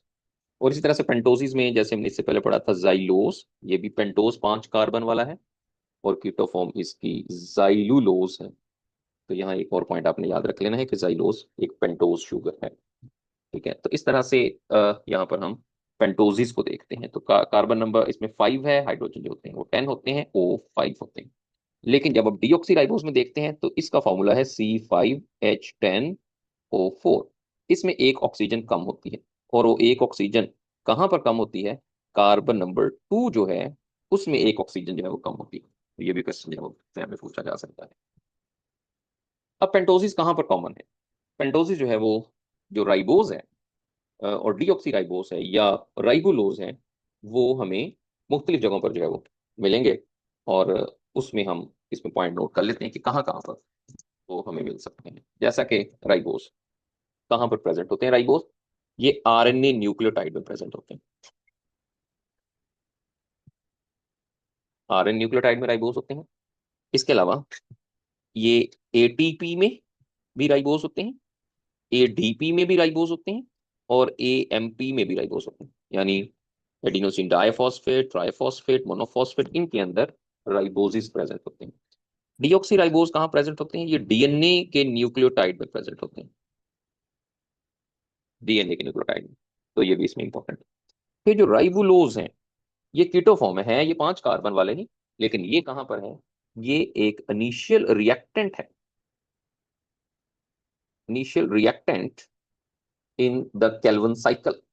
तो केल्विन साइकिल जब होगा तो हमने केल्विन साइकिल में पहला ही रिएक्शन जो पढ़ा है उसमें RuBP ribulose bisphosphate carbon dioxide के साथ रिएक्ट कर रहे हैं। तो वहां पर ये प्रेजेंट होते हैं राइबुलोज। यस, राइबोज जो है वो जब न्यूक्लियोटाइड हम लिखेंगे ना तो न्यूक्लियोटाइड में जो NDP है, ND है, FAD है, इनके अंदर भी ये प्रेजेंट होंगे क्योंकि वो भी न्यूक्लियोटाइड ही है। तो निकोटीनामेट एडेनिन डाई न्यूक्लियोटाइड और फ्लेवन एडेनिन डाई न्यूक्लियोटाइड, ये भी दोनों के दोनों डाई न्यूक्लियोटाइड ही होते हैं। तो वहां पर भी ये पेंटोसिस प्रेजेंट होते हैं। अब उसके अलावा जो जाइलुलोज है, जैसे मैंने बताया कि ये एक्चुअली वुड के अंदर है। और वुड में जो हेमी सेलुलोज एक वर्ड हम पढ़ते हैं, क्योंकि आप जानते हैं कि सेल वॉल में प्रेजेंट होता है, उसका जो कॉन्स्टिट्यूएंट है वो एक्चुअली जाइलुलोज प्रेजेंट होता है। तो ये वुड में अपने इतना बस इसमें याद रखना है। अब समटाइम क्वेश्चन इस तरह का आ जाता है कि आपको वहां ऑप्शन सारी मिलती जुलती सी नजर आती हैं, तो आपको कैसे उसको चूज करना है? लाइक मैं यहाँ पर एक MCQ लिखता हूँ। मैं कहता हूँ which of following is a constituent of nucleotide of nucleic acid. अब इसमें ऑप्शन में अगर पेंटोज भी आ गई, फिर राइबोज भी आ गई, फिर डीऑक्सी राइबोज भी आ गया, और फिर राइबुलोज भी आ गया। अब इस तरह की मिलती जुलती ऑप्शन जब आ जाती हैं तो फिर थोड़ी सी कंफ्यूजन होती है। होनी तो नहीं चाहिए, क्योंकि अगर आप स्टेटमेंट को देखेंगे तो उसने कहा है constituent of nucleotide of nucleic acid. तो कौन सी चूज करेंगे इसमें से? पेंटोसिस चूज करेंगे। और कोई आंसर? ओके, करेक्ट, अल्फा ही चूज करेंगे इसके लिए, पेंटोसिस। क्योंकि अब इसका हमने स्टेटमेंट को देखना है। स्टेटमेंट जो है वो किस तरह की स्टेटमेंट? अगर तो जनरल स्टेटमेंट है, जैसे ये एक जनरल स्टेटमेंट, तो जनरल स्टेटमेंट आएगी तो आपका ऑप्शन भी जनरल होना चाहिए। तो ऑप्शन जो है वो जनरल जब आपका होगा तो उसके रिजल्ट में फिर आपने उसी को चूज करना है। अब यहाँ पर तो न्यूक्लियोटाइड जो है वो न्यूक्लिक एसिड, अगर ये न्यूक्लिक एसिड की जगह हम DNA लिख देते तो फिर ये वाली ऑप्शन पे चला जाना था। अगर हम इसकी जगह RNA लिख देते तो फिर ये वाली ऑप्शन पे चला जाना। DNA न्यूक्लियोटाइड, RNA न्यूक्लियोटाइड, लेकिन उसने क्योंकि न्यूक्लिक एसिड कहा है जिस वजह से उसमें स्टेटमेंट जो है वो फिर जनरल है, तो हम जनरल आंसर को चूज करेंगे। तो इस तरह के भी समटाइम क्वेश्चन आ जाते हैं कि आपने इसमें बेस्ट ऑप्शन की तरफ जाना है। उसके बाद 6 कार्बन वाले जो होते हैं वो हेक्सोस हैं। हेक्सोस में जो आपको एल्डो फॉर्म्स मिलती हैं उसमें ग्लूकोज एल्डो फॉर्म है, एल्डो फॉर्म में मिलती है। उसमें गलेक्टोज एल्डो फॉर्म है। उसमें मेनोज, अब mannose is a hexose sugar, ये याद रखना है, और xylose is a pentose sugar. अब इसके अंदर जो इसकी कीटो फॉर्म मिलती हैं मोनोसेक्राइड्स की, वो कौन कौन सी है? फ्रुक्टोज कीटो फॉर्म, इसी तरह से जस्ट नाम याद रखने, सोर्बोस कीटो फॉर्म है, और साइकोस कीटो फॉर्म। ये वाले दोनों जस्ट नाम अपने याद रखने, कम से कम ये पता होना चाहिए कि ये दोनों के दोनों हेक्सो शुगर है और कीटो शुगर है, हेक्सो कीटो मोनोसेक्राइड है ये। ठीक है, बस इससे ज्यादा आपको इसमें से यानी नाम सुना होना चाहिए। अब कुछ की हमें इंपॉर्टेंस का पता है, जैसे कि अगर इसका फॉर्मूला देखते हैं तो C6H12O6, और सबसे ज्यादा कॉमन, जो मोस्ट कॉमन फॉर्म, वो आपको हेक्सोज ही मिलती है, और हेक्सोज में ग्लूकोज की बहुत ज्यादा इंपॉर्टेंस है। आप जानते हैं कि ये जो फोटोसिंथेसिस का प्रोसेस होता है, उसमें जो प्राइमरी प्रोडक्ट है वो ग्लूकोज। अब यहाँ पर भी समटाइम इस तरह का सवाल आ जाता है, देखिए अगर स्टेटमेंट में आ गया है कि जी primary product of the photosynthesis, तो वहां ट्राइयोज भी आ गया, हेक्सोज भी आ गया, तो किसको चूज करेंगे बताएं जरा? तो ट्राइयोज नहीं आएगा, हेक्सोज आएगा। ठीक है, क्योंकि जब आप इक्वेशन लिखते हैं, तो आप जब भी इक्वेशन लिखते हैं तो आप उसमें ग्लूकोज को लिखते हैं कि कार्बन डाइऑक्साइड वाटर रिएक्ट करते हैं, ग्लूकोज बनते हैं, इसका मतलब प्राइमरी प्रोडक्ट हेक्सोज ही बनती है। हाँ, अगर इंटरमीडिएट आ जाए फिर ट्राइयोज आएगा, प्राइमरी में ट्राइयोज नहीं आए, तो इसको भी जरा जेन में रखना है। इसके अलावा ग्लूकोज जो है वो ब्लड के अंदर भी प्रेजेंट होता है, 0.08% ग्लूकोज ब्लड में प्रेजेंट, तो ये भी आपको इसकी जो है वो इंपॉर्टेंस मिलती है। और ग्लूकोज के लिए जब एनर्जी रिक्वायर्ड होती है, लाइक अगर आपने 1 ग्राम ग्लूकोज बनाना है, तो 71.76 आपको किलो कैलोरीज एनर्जी यूज होती है, इतनी एनर्जी रिक्वायर्ड होती है जब आपने एक मॉलिक्यूल जो है वो ग्लूकोज का बनाना है। तो फिर जितने भी मॉलिक्यूल ग्लूकोज बनाएंगे उसके अकॉर्डिंगली आप उसको मल्टीप्लाई कर लेंगे। तो ग्लूकोज की ये इंपॉर्टेंस है जो आपने याद रखनी है। ग्लूकोज जो है इसको हम ग्रेप्स शुगर भी कहते हैं,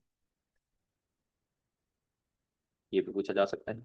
इसी तरह से जो फ्रुक्टोज है, ये वाला जो कि कीटो फॉर्म है, इसको हम फ्रूट शुगर कहते हैं। ये इस तरह के छोटे छोटे पॉइंट होते हैं, ये भी पूछ के जाते हैं कि फ्रूट शुगर किसे कहते हैं, ग्रेप शुगर किसे कहते हैं, यस लैक्टोज को ब्रेन शुगर कहेंगे, ये आपने याद रखना। ठीक है, ये कुछ के कॉमन नेम्स आपने सिंपली याद रख लेंगे। अब फ्रुक्टोज जो है, जैसे कि फ्रूट शुगर कहेंगे, और ये फ्रूट्स के अंदर प्रेजेंट होता है, हनी के अंदर, रूट वेजिटेबल्स के अंदर होता है, ये नेचुरल स्वीटनर के तौर पे भी काम करता है। नेचुरल स्वीटनर भी हम इसको कह सकते हैं। ठीक है, फ्रुक्टोज को। मेनोज जो होता है, इसका रोल ह्यूमन मेटाबॉलिज्म के अंदर, मेटाबॉलिज्म रोल, और इसी तरह से गैलेक्टोज का आपको बता दिया कि ब्रेन शुगर इसको कहते हैं, इसका ब्रेन के अंदर उसकी जो नरिशमेंट है वहां पर ये रोल प्ले करते हैं। बहरहाल ज्यादा इंपॉर्टेंट है ग्लूकोज और फ्रुक्टोज का, इसको आपने जो है वो अच्छे से लर्न कर लेना है। इसके बाद 7 कार्बन वाले मोनोसेक्राइड्स, इसको कहते हैं हेप्टोस। इसकी भी दो फॉर्म होती हैं, aldo form is glucoheptose and keto form is heptulose. Formula क्या है? C7H14O7 इसका फॉर्मूला है। ये भी इतने कॉमन नहीं है, ये भी रेयर होते हैं, और इनका रोल भी इंटरमीडिएट जो है कंपाउंड के तौर पे फोटोसिंथेसिस इन बैक्टीरिया, ये भी बिल्कुल जैसे हमने टेट्रोस पढ़ा था उसी तरह से ये भी सेम रोल प्ले करते हैं।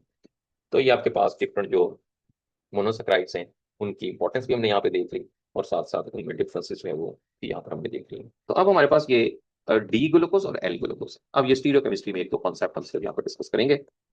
तो डी ग्लूकोज में ग्लूकोज इज एल्डो शुगर, दोनों एल्डो शुगर, मैंने बताया था जो एल्डो शुगर होगी उसमें कार्बन नंबर 1 जो होगी उस पर हाइड्रोक्सिल ग्रुप नहीं होगा, वहां कार्बोनाइल कार्बन होगा, बाकियों के साथ हाइड्रोक्सिल लगा होगा। यहाँ इसके अंदर जो है वो हाइड्रोक्सिल है, यहाँ थर्ड पे भी हाइड्रोक्सिल है, यहाँ भी हाइड्रोक्सिल है, यहाँ भी हाइड्रोक्सिल है, ये मैंने इधर हाइड्रोक्सिल लगाए हैं, और दूसरी तरफ हाइड्रोजन लगे होंगे, यहाँ हाइड्रोजन है, यहाँ हाइड्रोजन है, यहाँ हाइड्रोजन है, इस तरह से। सो this is the D glucose, ये एक डी ग्लूकोज। अगर मैं एल ग्लूकोज बनाऊंगा तो मैं हाइड्रोजन और हाइड्रोक्सिल की पोजीशन चेंज कर दूँ, यहाँ मैं हाइड्रोक्सिल इधर लगा दूंगा, यहां मैं हाइड्रोक्सिल इधर लगा दूंगा, इधर हम हाइड्रोक्सिल इधर लगा देंगे, फिर इधर हाइड्रोक्सिल आ गया और इधर हाइड्रोक्सिल आ गया। अब ये जो डियर एल ग्लूकोज है ये बिल्कुल एक दूसरे के मिरर इमेजेस, या इसके लिए मैं एक वर्ड यूज करता हूं, non super impossible mirror images. Non super impossible mirror images वो ऐसी मिरर इमेजेस होती हैं जो रोटेट करके एक दूसरे के अलाइन हो सकते हैं। जैसे आप अपने हाथों को देखें, दोनों हाथ हैं आपके सामने रखें आप, अब ये हाथ जो है अगर आप एक हाथ के ऊपर एक हाथ बिल्कुल सीधा रखेंगे तो कभी भी वो अलाइंड नहीं हो सकते। किस तरह से कि कभी भी नहीं ऐसा हो सकता है कि फिंगर्स पे फिंगर्स और अंगूठे पे अंगूठा आ जाए, जितनी मर्जी ट्राई कर लें, जिधर से मर्जी आप इसको ट्राई कर लें, अलाइन नहीं हो सकते। लेकिन अगर आप इसको अलाइन करना चाहते हैं तो आपको एक दूसरे के ऊपर उसको रोटेट करना पड़ेगा, ऐसे एक दूसरे के ऊपर रखेंगे तो बिल्कुल अलाइन हो जाएंगे, अंगूठे पे अंगूठा और फिंगर्स पे फिंगर्स। तो ये है नॉन सुपर इम्पॉसिबल, यानी जो रोटेट किए बगैर एक दूसरे पर अलाइन नहीं हो सकते, इसको हम नॉन सुपर इम्पॉसिबल कहते हैं। और ये क्या है, ये एक दूसरे के मिरर इमेजेस होते हैं। तो ऐसे कंपाउंड जो एक दूसरे की non super impossible mirror images होते हैं उनके लिए हम वर्ड यूज करते हैं एनेंचोस। अच्छा, उसके बाद स्टीरियो केमिस्ट्री के अंदर हम एक वर्ड पढ़ते हैं एपीमर। एपीमर, एपीमर्स जो है ये ऐसे आइसोमर्स होते हैं, ये डायस्टीरियो आइसोमर्स इनको कहते हैं, जिनमें सिर्फ एक कार्बन पर कंफर्मेशनल डिफरेंस होता है हाइड्रोक्सिल की पोजीशन। यानी कि अगर हम यहां पर देखेंगे तो जो 1a सिमेट्रिक कार्बन है उस पर जो OH होता है उसका डिफरेंस होता है, तो उसको हम एपीमर्स कहेंगे। अब फॉर एग्जाम्पल, अब आपके सामने यह ग्लूकोज बना हुआ है ऊपर स्ट्रक्चर के अंदर, अब मैं नीचे एक स्ट्रक्चर बना लेता हूँ ग्लैक्टोज का, यह मैं बना लेता हूँ ग्लैक्टोज का स्ट्रक्चर। अब हमने डी में देखनी क्योंकि ज्यादा कॉमन डी है, एल नहीं है। तो ग्लैक्टोज भी आइसोमर है, कार्बन इसमें भी 6 ही है, और ये भी एक एल्डो शुगर ही है जिसकी वजह से कार्बोनाइल कार्बन नंबर 1 है। इस पे अगर हम हाइड्रोक्सल ग्रुप देखेंगे, यहाँ इसके हाइड्रोजन हाइड्रोक्सल है, यहाँ इसका हाइड्रोक्सल है, और यहाँ इसका हाइड्रोक्सल है, फिर यहाँ इसका हाइड्रोक्सल है, फिर यहाँ इसका हाइड्रोक्सल है। अब आप ग्लूकोज और ग्लैक्टोज में जो डिफरेंस देखेंगे वो सिर्फ एक ही डिफरेंस है, और वो डिफरेंस जो है वो कार्बन नंबर 4 पर डिफरेंस है, और कोई डिफरेंस नहीं। 1, 2, 3 और 4, 5 और 6। तो 4 पर सिर्फ एक कार्बन पर अगर हाइड्रोक्सल की पोजीशन का फर्क है तो इनको हम एपीमर्स कहते हैं। तो यहां पे मैं लिखूंगा कि जो ग्लूकोज हैं और जो ग्लैक्टोज हैं ये दोनों के दोनों C4 एपीमर्स, C4 एपीमर्स, यानी कार्बन नंबर 4 पर जो एसिमेट्रिक कार्बन है जिसके साथ 4 ग्रुप लगे हैं उनको एसिमेट्रिक कार्बन कहते हैं, उसमें पोजीशन का फर्क है हाइड्रोक्सल, जिसकी वजह से ये C4 एपीमर। अब मैं यहाँ एक स्ट्रक्चर और बनाता हूँ, वो भी एक एक्सोस शुगर ही है, मेनोस। मेनोस में भी कार्बन 6 ही है क्योंकि ये भी एक्सोस ही है। मेनोस में ये भी एल्डो शुगर है, carbon number 1 carbonyl carbon. Carbon number 2 पर इसके हाइड्रोक्सल ग्रुप यहाँ लगा है, 3 पर भी हाइड्रोक्सल ग्रुप यहाँ लगा है, 4 पे हाइड्रोक्सल ग्रुप यहाँ पर है, 5 पे हाइड्रोक्सल और 6 पे हाइड्रोक्सल। अब अगर आप इसको देखेंगे तो इसके अंदर जो फर्क है वो कार्बन नंबर 2 पर डिफरेंस, ग्लूकोज को कंपेयर करेंगे, बाकी कोई डिफरेंस नहीं।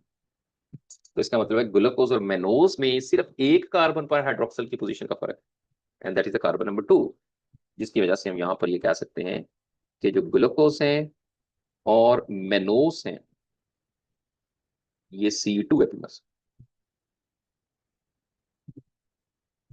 ठीक है, ये भी आपको यहाँ पर जो है वो पूछा जा सकता है। तो एपिमर्स का कॉन्सेप्ट ये है, और यही इसमें एग्जांपल है और यही MCQ है, अगर इन केस पूछा गया तो आप बता सकते हैं। एक आखिरी जो कॉन्सेप्ट जो है वो है एनोमर्स। एनोमर्स में यहां पर ये ऐसे आइसोमर्स होते हैं जिनमें हाइड्रोक्सल का डिफरेंस जो मिलता है वो आप साइक्लिक फॉर्म में, या जब इनके रिंग स्ट्रक्चर बनते हैं उस वक्त हम उसमें फर्क देखते हैं। मसलन एग्जांपल, एग्जांपल इसमें आ जाएगी alpha D glucopyranose and beta D glucopyranose. इसका मतलब है ग्लूकोज जब साइक्लिक फॉर्म में जाता है और 6 कॉर्नर रिंग बनाता है, आप जानते हैं कि इसको हम ग्लूकोपाइरानोज कहते हैं। मींस किस तरह से, अब ऊपर तो हमने इसके लीनियर चेन स्ट्रक्चर बनाए, यहाँ पे हम रिंग स्ट्रक्चर बना रहे हैं ग्लूकोज का।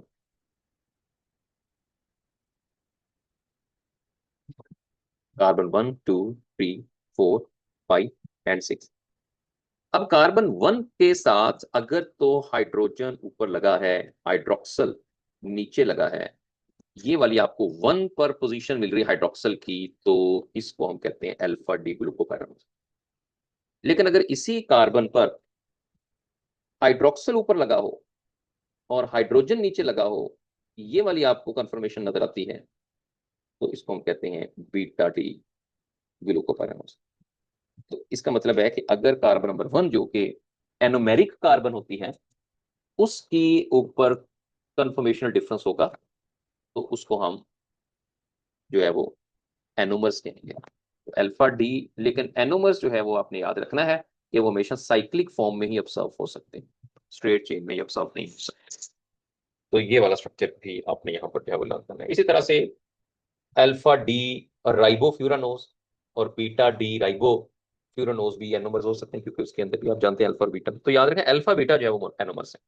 ठीक है, तो ये आपको डिफरेंट एग्जांपल्स दे दी, और ये अगर इन केस आए तो इन्हीं में से पूछा जाएगा, इससे ज्यादा जो है वो नहीं आ सकता। क्लासिफिकेशन में नेक्स्ट हमारे पास जो ग्रुप है ओलिगोसैकेराइड्स। कौन कौन से सवाल यहाँ से आ सकते हैं? देखिए, ओलिगोसैकेराइड में कुछ तो बहुत सिंपल कैरेक्टरिस्टिक्स हैं कि आपको पता होना चाहिए कि इसमें जो मोनोसैकेराइड्स होते हैं वो आपस में कंबाइंड होते हैं। और कितने मोनोसैकेराइड आपस में कंबाइंड होते हैं कि ओलिगोसैकेराइड जो है वो बने 2 से लेकर 10 मोनोसैकेराइड्स तक इनकी आपस में अटैचमेंट होती है। और उसमें जो है वो ये भी सवाल आ सकता है कि ओलिगोसैकेराइड जो है अगर इनकी हाइड्रोलिसिस की जाए, यानी इसके अंदर जो है वो वाटर को ऐड किया जाए, तो उससे ये कितने मोनोसैकेराइड यील्ड करेंगे? 2 to 10 मोनोसैकेराइड यील्ड करेंगे। यानी इनके अंदर इतने, या तो कितने मोनोसैकेराइड से बने होते हैं या कितने मोनोसैकेराइड यील्ड करेंगे, ये क्वेश्चन जो आ सकता है।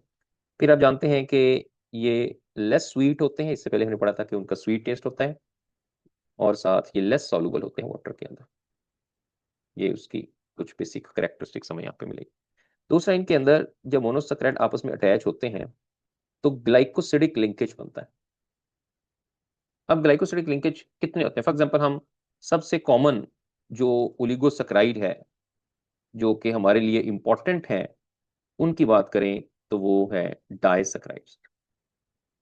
ये सबसे कॉमन ओलिगोसैकेराइड डाइसैकेराइड। डाइसैकेराइड के अंदर 2 मोनोसैकेराइड्स के सब यूनिट्स होते हैं, और 2 मोनोसैकेराइड के सब यूनिट के साथ इनमें एक लिंकेज बनता है, which is the glycosidic linkage. आप जानते हैं कि कार्बोहाइड्रेट्स के अंदर जो लिंक होता है वो ग्लाइकोसिडिक लिंकेज बनता है। और अगर 2 3 जो है वो मिलेंगे, तो इसका मतलब है कि उसमें लिंकेज कितने होंगे? उसमें 2 जो है वो लिंक होंगे। अब यहाँ इसलिए मैं यहाँ पर डिस्कस कर रहा हूँ कि समटाइम क्वेश्चन आ जाता है, और उस क्वेश्चन में आपको बताना होता है कि जब भी कोई ग्लाइकोसिडिक बॉन्ड बनता है, ग्लाइकोसिडिक लिंकेज बनता है, so there is the removal of water, water की रिमूवल होती है। अब इन केस अगर कोई एक एमसीक्यू आ जाए, मैं लिख रहा हूँ यहाँ, आपने उसका जो है वो आंसर करना है। If 10 molecules of glucose combined, अब ग्लूकोज एक मोनोसैकेराइड है, what will be the molecular formula of resultant compound? जो भी रिजल्टेंट कंपाउंड बनेगा उसका मॉलिक्यूलर फॉर्मूला क्या होगा?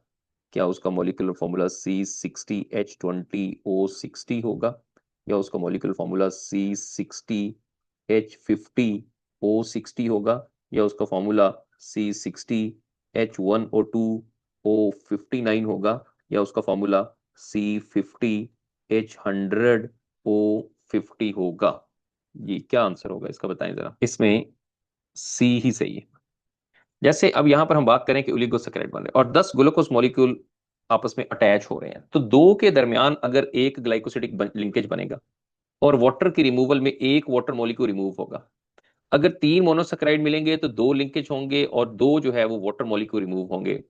तो जब 10 मॉलिक्यूल ग्लूकोज के आपस में जुड़ेंगे तो उसके रिजल्ट में कितने वाटर मॉलिक्यूल रिमूव होंगे, उनको अपने रिमूव करना है। 9 वाटर मॉलिक्यूल रिमूव होंगे। तो 9H2O में हाइड्रोजन एटम जो है वो 18 निकलेंगे अगर 10 ग्लूकोज के मॉलिक्यूल को हम सिंपली मल्टीप्लाई करें, और ऑक्सीजन जो है वो 9 निकलेंगे। जिसकी वजह से अगर वैसे ही हम ग्लूकोज को मल्टीप्लाई करें 10 से तो ये बनता है, लेकिन हम एज इट इज नहीं लिखेंगे। हम 120 में से 18 माइनस कर देंगे हाइड्रोजन और 9 ऑक्सीजन माइनस कर देंगे, तो ये वाला फॉर्मूला रिजल्टेंट कंपाउंड का बनेगा। अब इसका मतलब है कि जब मोनोसैकराइड्स आपस में जुड़ के ओलिगोसैकराइड या other organic complex organic compound बनाते हैं, तो याद रखना है कि मोलिकुलर फॉर्मूला में चेंज आता है। मोलिकुलर जो इसका फॉर्मूला है, जो मोलिकुलर मास है, वो डिक्रीज होता है। यानी जैसे जैसे कॉम्प्लेक्स सब्सटेंसेस बनते जाएंगे मोलिकुलर मास जो है वो डिक्रीज होता जाएगा। तो ये इंपॉर्टेंट है, यहाँ पर आपने याद रखना है। क्योंकि 10 ग्लूकोज मॉलिक्यूल को अगर अलग अलग देखेंगे तो ये मास बनता है, लेकिन जब वो आपस में जुड़ जाएंगे तो फिर जो रिजल्टेंट कंपाउंड बनेगा उसका ये मास बनता है। तो इसका मतलब ऑब्वियस जो मास जो है वो रिड्यूस होता है। अब हमारे पास जो डाइसैकराइड्स हैं उन पे हम बात कर लेते हैं। इंपॉर्टेंट जो डाइसैकराइड्स हैं जिनमें से आपसे क्वेश्चन जो है वो पूछा जा सकता है, और वो किस तरह से बनते हैं, उनके अंदर क्या क्या इंफॉर्मेशन है, ये आपने याद रखनी है। उसमें एक सबसे इंपॉर्टेंट जो डाइसैकराइड है वो है सुक्रोज, ये भी डाइसैकराइड है। दूसरा हम यहाँ पर पढ़ेंगे माल्टोज। तीसरा जो है हम पढ़ेंगे लैक्टोज। ये तीन तो बहुत कॉमन है जिनमें से क्वेश्चन जो है वो पेपर के अंदर आ सकता है।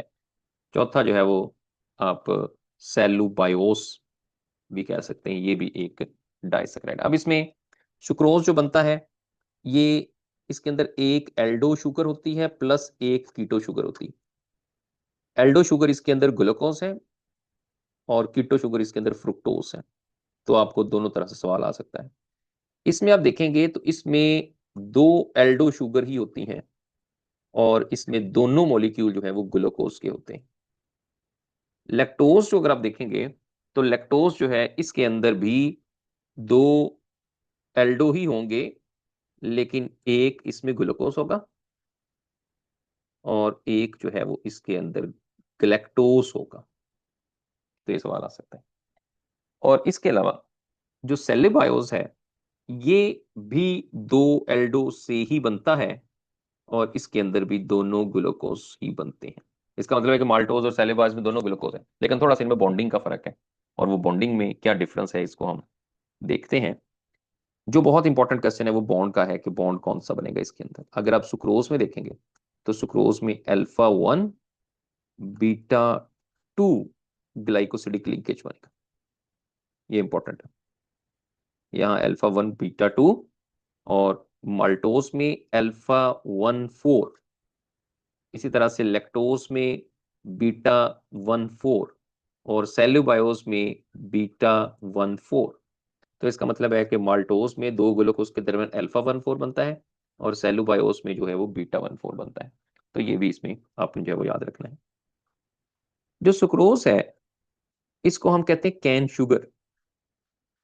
कुछ नाम याद रखने हैं आपने इसके, कुछ के हैं सबके नहीं याद रखने। माल्टोज जो है इसको माल्ट शुगर कहते हैं। लैक्टोज जो है इसको मिल्क शुगर कहते हैं। लेकिन याद रखना है कि मिल्क में शुगर भी होती है और मिल्क में प्रोटीन भी होती है, और जो प्रोटीन होती है मिल्क के अंदर उसको कैसीन कहते हैं। समटाइम सवाल आ जाता है मिल्क प्रोटीन कौन सी है, सब लोग लैक्टोज पे क्लिक करके आ जाते हैं कि लैक्टोज है। हालांकि लैक्टोज तो आप जानते हैं प्रोटीन तो नहीं है, ये तो शुगर है। तो मिल्क प्रोटीन मिल्क शुगर, इसमें भी आपने डिफरेंस है वो याद रखना है। सुक्रोज की इंपॉर्टेंस ये है, यहां मैं लिख देता हूं कि सुक्रोज हमारे पास ये एक और वर्ड इसके लिए यूज किया जाता है, टेबल शुगर।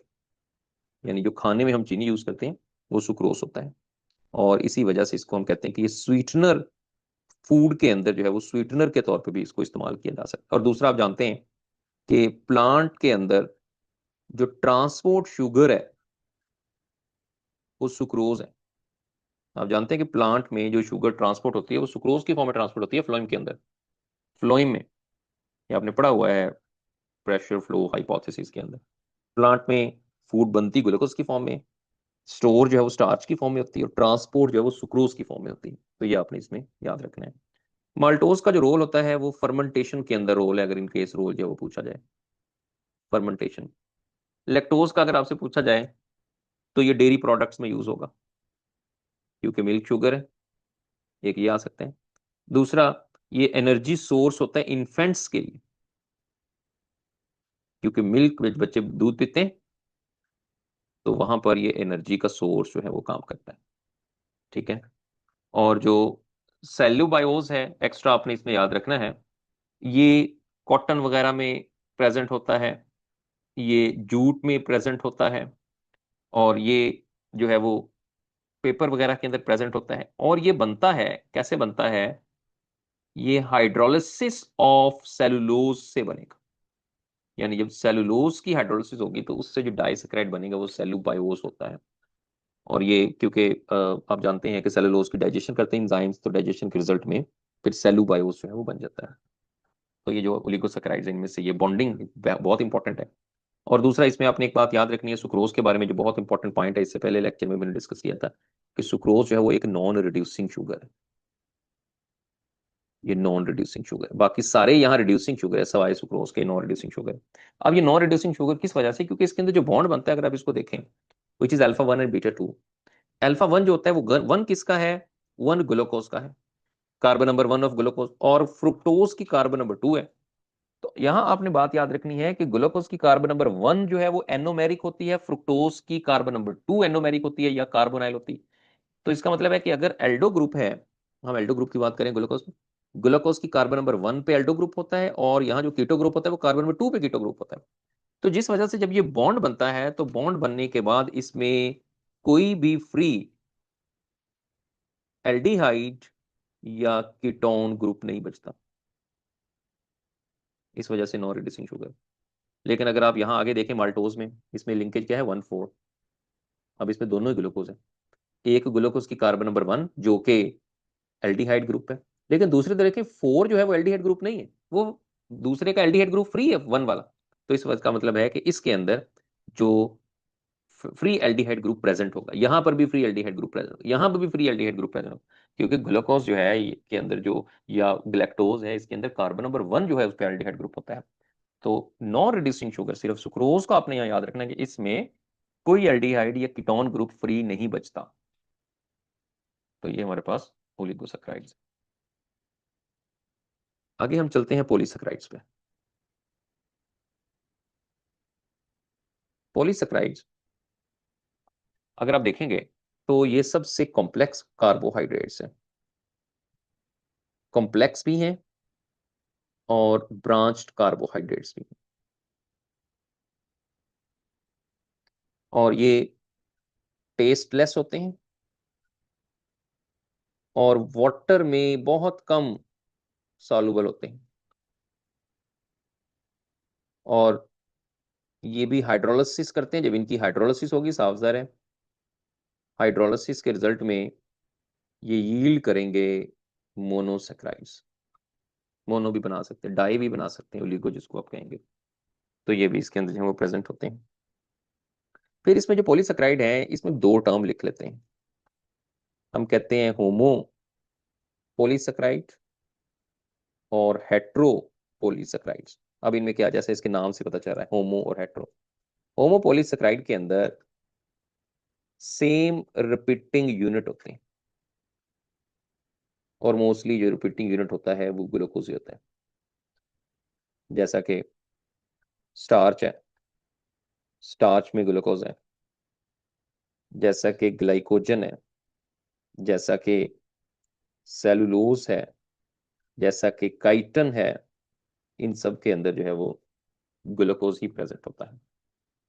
यानी ये सेम रिपीटिंग यूनिट से मिलकर बने हुए। लेकिन हेट्रोपॉलीसैकेराइड जो होते हैं उसके अंदर डिफरेंट यूनिट्स होते हैं, यानी एक जैसे नहीं है यूनिट्स हेट्रोपॉलीसैकेराइड। जैसा कि पैक्टिन है, जैसा कि एगर है, फिर इसमें हेमी सेलुलोज है, फिर इसमें पेप्टाइडो ग्लाइकन है, ये सारे के सारे यहाँ पे आ जाते हैं। और इसके अंदर होमोपॉलीसैकेराइड में एक और एग्जांपल ले लेंगे डेक्स्ट्रिन की, इस पे हमने बात करनी है, एक पॉइंट इससे भी रिलेटेड पूछा जा सकता है। अब यहाँ दो तरह के अभी अपनी एक तो एग्जांपल याद रखने की, होमो कौन से हेट्रो कौन से। अब इन केस क्वेश्चन आ जाए, यहाँ पे एक एमसीक्यू लिख रहा हूँ।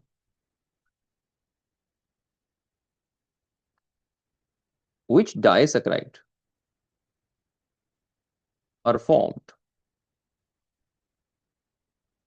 during hydrolysis of starch, maltose, lactose, sucrose, all may produced, सारे ही प्रोड्यूस हो सकते हैं। जो हमारे पास माल्टोज है, इसमें 2 ग्लूकोज मॉलिक्यूल होते हैं, ग्लूकोज प्लस ग्लूकोज। लेकिन लैक्टोज के अंदर और सुक्रोज के अंदर जो है वो ग्लूकोज के साथ लैक्टोज में ग्लैक्टोज है साथ, और सुक्रोज में साथ फ्रुक्टोज है। तो इसका मतलब है कि जो स्टार्च है, मैंने कहा वो होमोपोलीसेकेराइड है, ग्लाइकोजन होमोपोलीसेकेराइड, इसमें रिपीटिंग यूनिट सेम है ग्लूकोज। तो साफ फिर ग्लैक्टोज और सुक्रोज में फ्रुक्टोज तो नहीं बन सकता, जिसकी वजह से इसमें माल्टोज जो है वो करेक्ट है। तो अल्फा जो है वो इसमें करेक्ट है। तो इस तरह से क्वेश्चन जो है पूछे जा सकते हैं। फिर अगर हम यहाँ पर थोड़ा सा कैटेगराइज चीजों को मजीद करें, जैसे ग्लाइकोजन और स्टार्च है, इसको हम कहते हैं कि ये स्टोरेज पॉलीसेकेराइड है। अब स्टोरेज पॉलीसेकेराइड का मतलब क्या है? इसका मतलब है कि स्टोरेज फॉर्म है, जैसे स्टार्च जो है वो प्लांट्स के अंदर स्टोरेज फॉर्म आपको मिलती है, और ग्लाइकोजन जो है ये एनिमल के अंदर, एनिमल में ये लिवर में, मसल्स के अंदर ग्लाइकोजन स्टोर होती है। तो इसलिए इसको स्टोरेज पॉलीसेकेराइड कहते हैं। अब ये अगले दो जो हैं, सेलुलोज और काइटन, ये हैं स्ट्रक्चरल पॉलीसेकेराइड, क्योंकि आप जानते हैं कि ये स्ट्रक्चर बनाने का काम करते हैं। और स्ट्रक्चर कौन सा? बड़ा सिंपल सा पॉइंट है कि ये सेल वॉल ऑफ प्लांट्स बनाएंगे सेलुलोज, और काइटन जो है ये फंगल सेल वॉल यानी फंजाई की सेल वॉल बनाने में काम करते हैं। तो जिस वजह से इनको स्ट्रक्चरल पॉलीसेकेराइड कहते हैं। डेक्स्ट्रिन के बारे में एक बात याद रखनी है, ये बड़ा इंपॉर्टेंट पॉइंट है कि ये low molecular weight polysaccharide, low molecular weight polysaccharide, यानी ये पॉलीसेकेराइड है लेकिन ये लो मोलिकुलर वेट है, इनका मोलिकुलर वेट कम होता है। तो इसका मतलब अगर ये सवाल आ जाए कि एक स्टार्च है या ग्लाइकोजन है, जब ये ब्रेक करते हैं तो इनके ब्रेकडाउन के रिजल्ट में भी एक पॉलीसेकेराइड बनता है। बताएं वो कौन सा है? तो आपका आंसर होगा वो डेक्स्ट्रिन है, क्योंकि ये एक ऐसा पॉलीसेकेराइड है जो पहले लो मोलिकुलर वेट में जाएगा, फिर ये ओलिगोसेकेराइड के अंदर जो है और फिर मोनोसेकेराइड में कन्वर्ट होगा। जस्ट फॉर नॉलेज एक बात याद रखनी एडिशनली, एक है इनोलिन, ये भी एक पॉलीसेकेराइड है, और ये है पॉलीमर ऑफ फ्रुक्टोज, यानी इसके अंदर जितने भी सब यूनिट हैं वो सारे फ्रुक्टोज वाले। तो ये एक तो पॉइंट आपने जो याद रखना। दूसरा, आपको जहां ये सवाल आ सकता है कि बॉन्डिंग इसमें कौन कौन सी, this is very much important. अगर क्वेश्चन आ जाए alpha 1,4 and 1,6 glycosidic bond is formed in, अब इसमें अल्फा ऑप्शन में दे रहा हूं स्टार्च,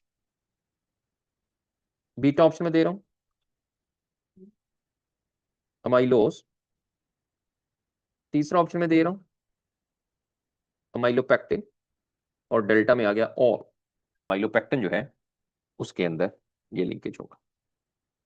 ठीक है, अब स्टार्चेस हैं ये दोनों स्टार्च, ये भी स्टार्च है, ये भी स्टार्च है, लेकिन फर्क ये है कि जो अमाइलोस स्टार्च है वो अनब्रांच्ड है। तो जो अनब्रांच्ड होती है उसमें सिर्फ और सिर्फ अल्फा या 1,4 लिंकेज होता है, इसमें अल्फा 1,4। अमाइलोपेक्टिन जो है ये एक ब्रांच्ड स्टार्च, और जो भी ब्रांच्ड होगी उसमें 1,4 के साथ साथ 1,6 लिंकेज भी प्रेजेंट होता है। इस वजह से इसमें आंसर जो है वो अमाइलोपेक्टिन करेक्ट होगा। और यही लिंकेज हमें ग्लाइकोजन के अंदर भी मिलता है। ग्लाइकोजन सारे के सारे जो है वो ब्रांच्ड होते हैं, ग्लाइकोजन जो है वो आपको ब्रांच मिलते हैं। ठीक है, तो इसी तरह से लिंकेज वाला क्वेश्चन भी पूछा जा सकता है। ग्लाइकोजन के अंदर लिंकेज भी सेम यही है, यानी माइलोपेक्टिन वाला और ग्लाइकोजन वाला सेम लिंकेज है। लेकिन अगर आ जाए सेलुलोज के अंदर लिंकेज, सेलुलोज में बीटा लिंकेज होता है, बीटा 1,4। और अगर आ जाए काइटन में कौन सा लिंकेज होता है? काइटन में भी बीटा 1,4 लिंकेज होता है। ये दोनों की दोनों जो है वो अनब्रांच्ड होते हैं। इनमें 1,6 नहीं होता। तो याद रखना है कि 1,6 किस में हुआ, स्टार्च में, अमाइलोपेक्टिन में आ जाएगा, और साथ आ जाएगा आपके पास ग्लाइकोजन। काइटन के लिए एक बात याद रखनी बहुत इंपॉर्टेंट, वो ये, इसके अंदर एक modified form of monosaccharide glucose आता है, या इसको हम वर्ड यूज करते हैं N amide derivative of glucose. ये एक स्पेशल केस है इसके अंदर, and that is called the N acetyl glucosamine. ये याद रखना है, एन एसिटाइल ग्लूकोसमाइन, यानी उसके ऊपर एन ग्रुप है, या हम ये भी कह सकते हैं कि काइटन जो है this is one of the nitrogen containing carbohydrate. ये क्वेश्चन भी आ सकता है कि नाइट्रोजन कंटेनिंग कार्बोहाइड्रेट्स कौन से होते हैं, और ये भी इसमें काइटन है। बाकी आप जानते हैं ये फंगल सेल वॉल में भी प्रेजेंट होता है, और उसके साथ साथ ये एक्सोस्केलेटन ऑफ आर्थ्रोपोड्स के अंदर भी प्रेजेंट होता है। ये यहाँ पर आपको यहाँ मिलेगा। बाकी इसमें आयोडीन टेस्ट के साथ कुछ कलर चेंज आते हैं जब हम पॉलीसेकेराइड में आयोडीन टेस्ट करते हैं। तो उसमें अगर तो आयोडीन टेस्ट जो है वो ब्लू कलर दे रही है, तो इसका मतलब है कि ये स्टार्च है, स्टार्च आयोडीन टेस्ट के साथ ब्लू कलर देती है। अगर ये रेड कलर देती है आयोडीन टेस्ट के साथ कोई भी पॉलीसेकेराइड, तो वो ग्लाइकोजन है। और अगर कोई कलर चेंज नहीं होता, तो इसका मतलब है कि ये सेलुलोज या काइटन है, इनके अंदर कोई कलर चेंज नहीं होता। तो ये इसमें जो है वो आपने बात याद रखनी है। तो डिफरेंट जो पॉलीसेकेराइड्स हैं वो हमने यहाँ पर डिस्कस किए हैं। अब यहाँ से रिलेटेड कोई क्वेश्चन अगर किसी के माइंड में है, वो आपने बताना है। अब इसमें जो मोस्ट अबंडेंट पॉलीसेकेराइड है वो सेलुलोज हैं। मोस्ट अबंडेंट पॉलीसेकेराइड, कॉटन जो है इसकी प्योर फॉर्म होती है, और ये सबसे ज्यादा आएगी।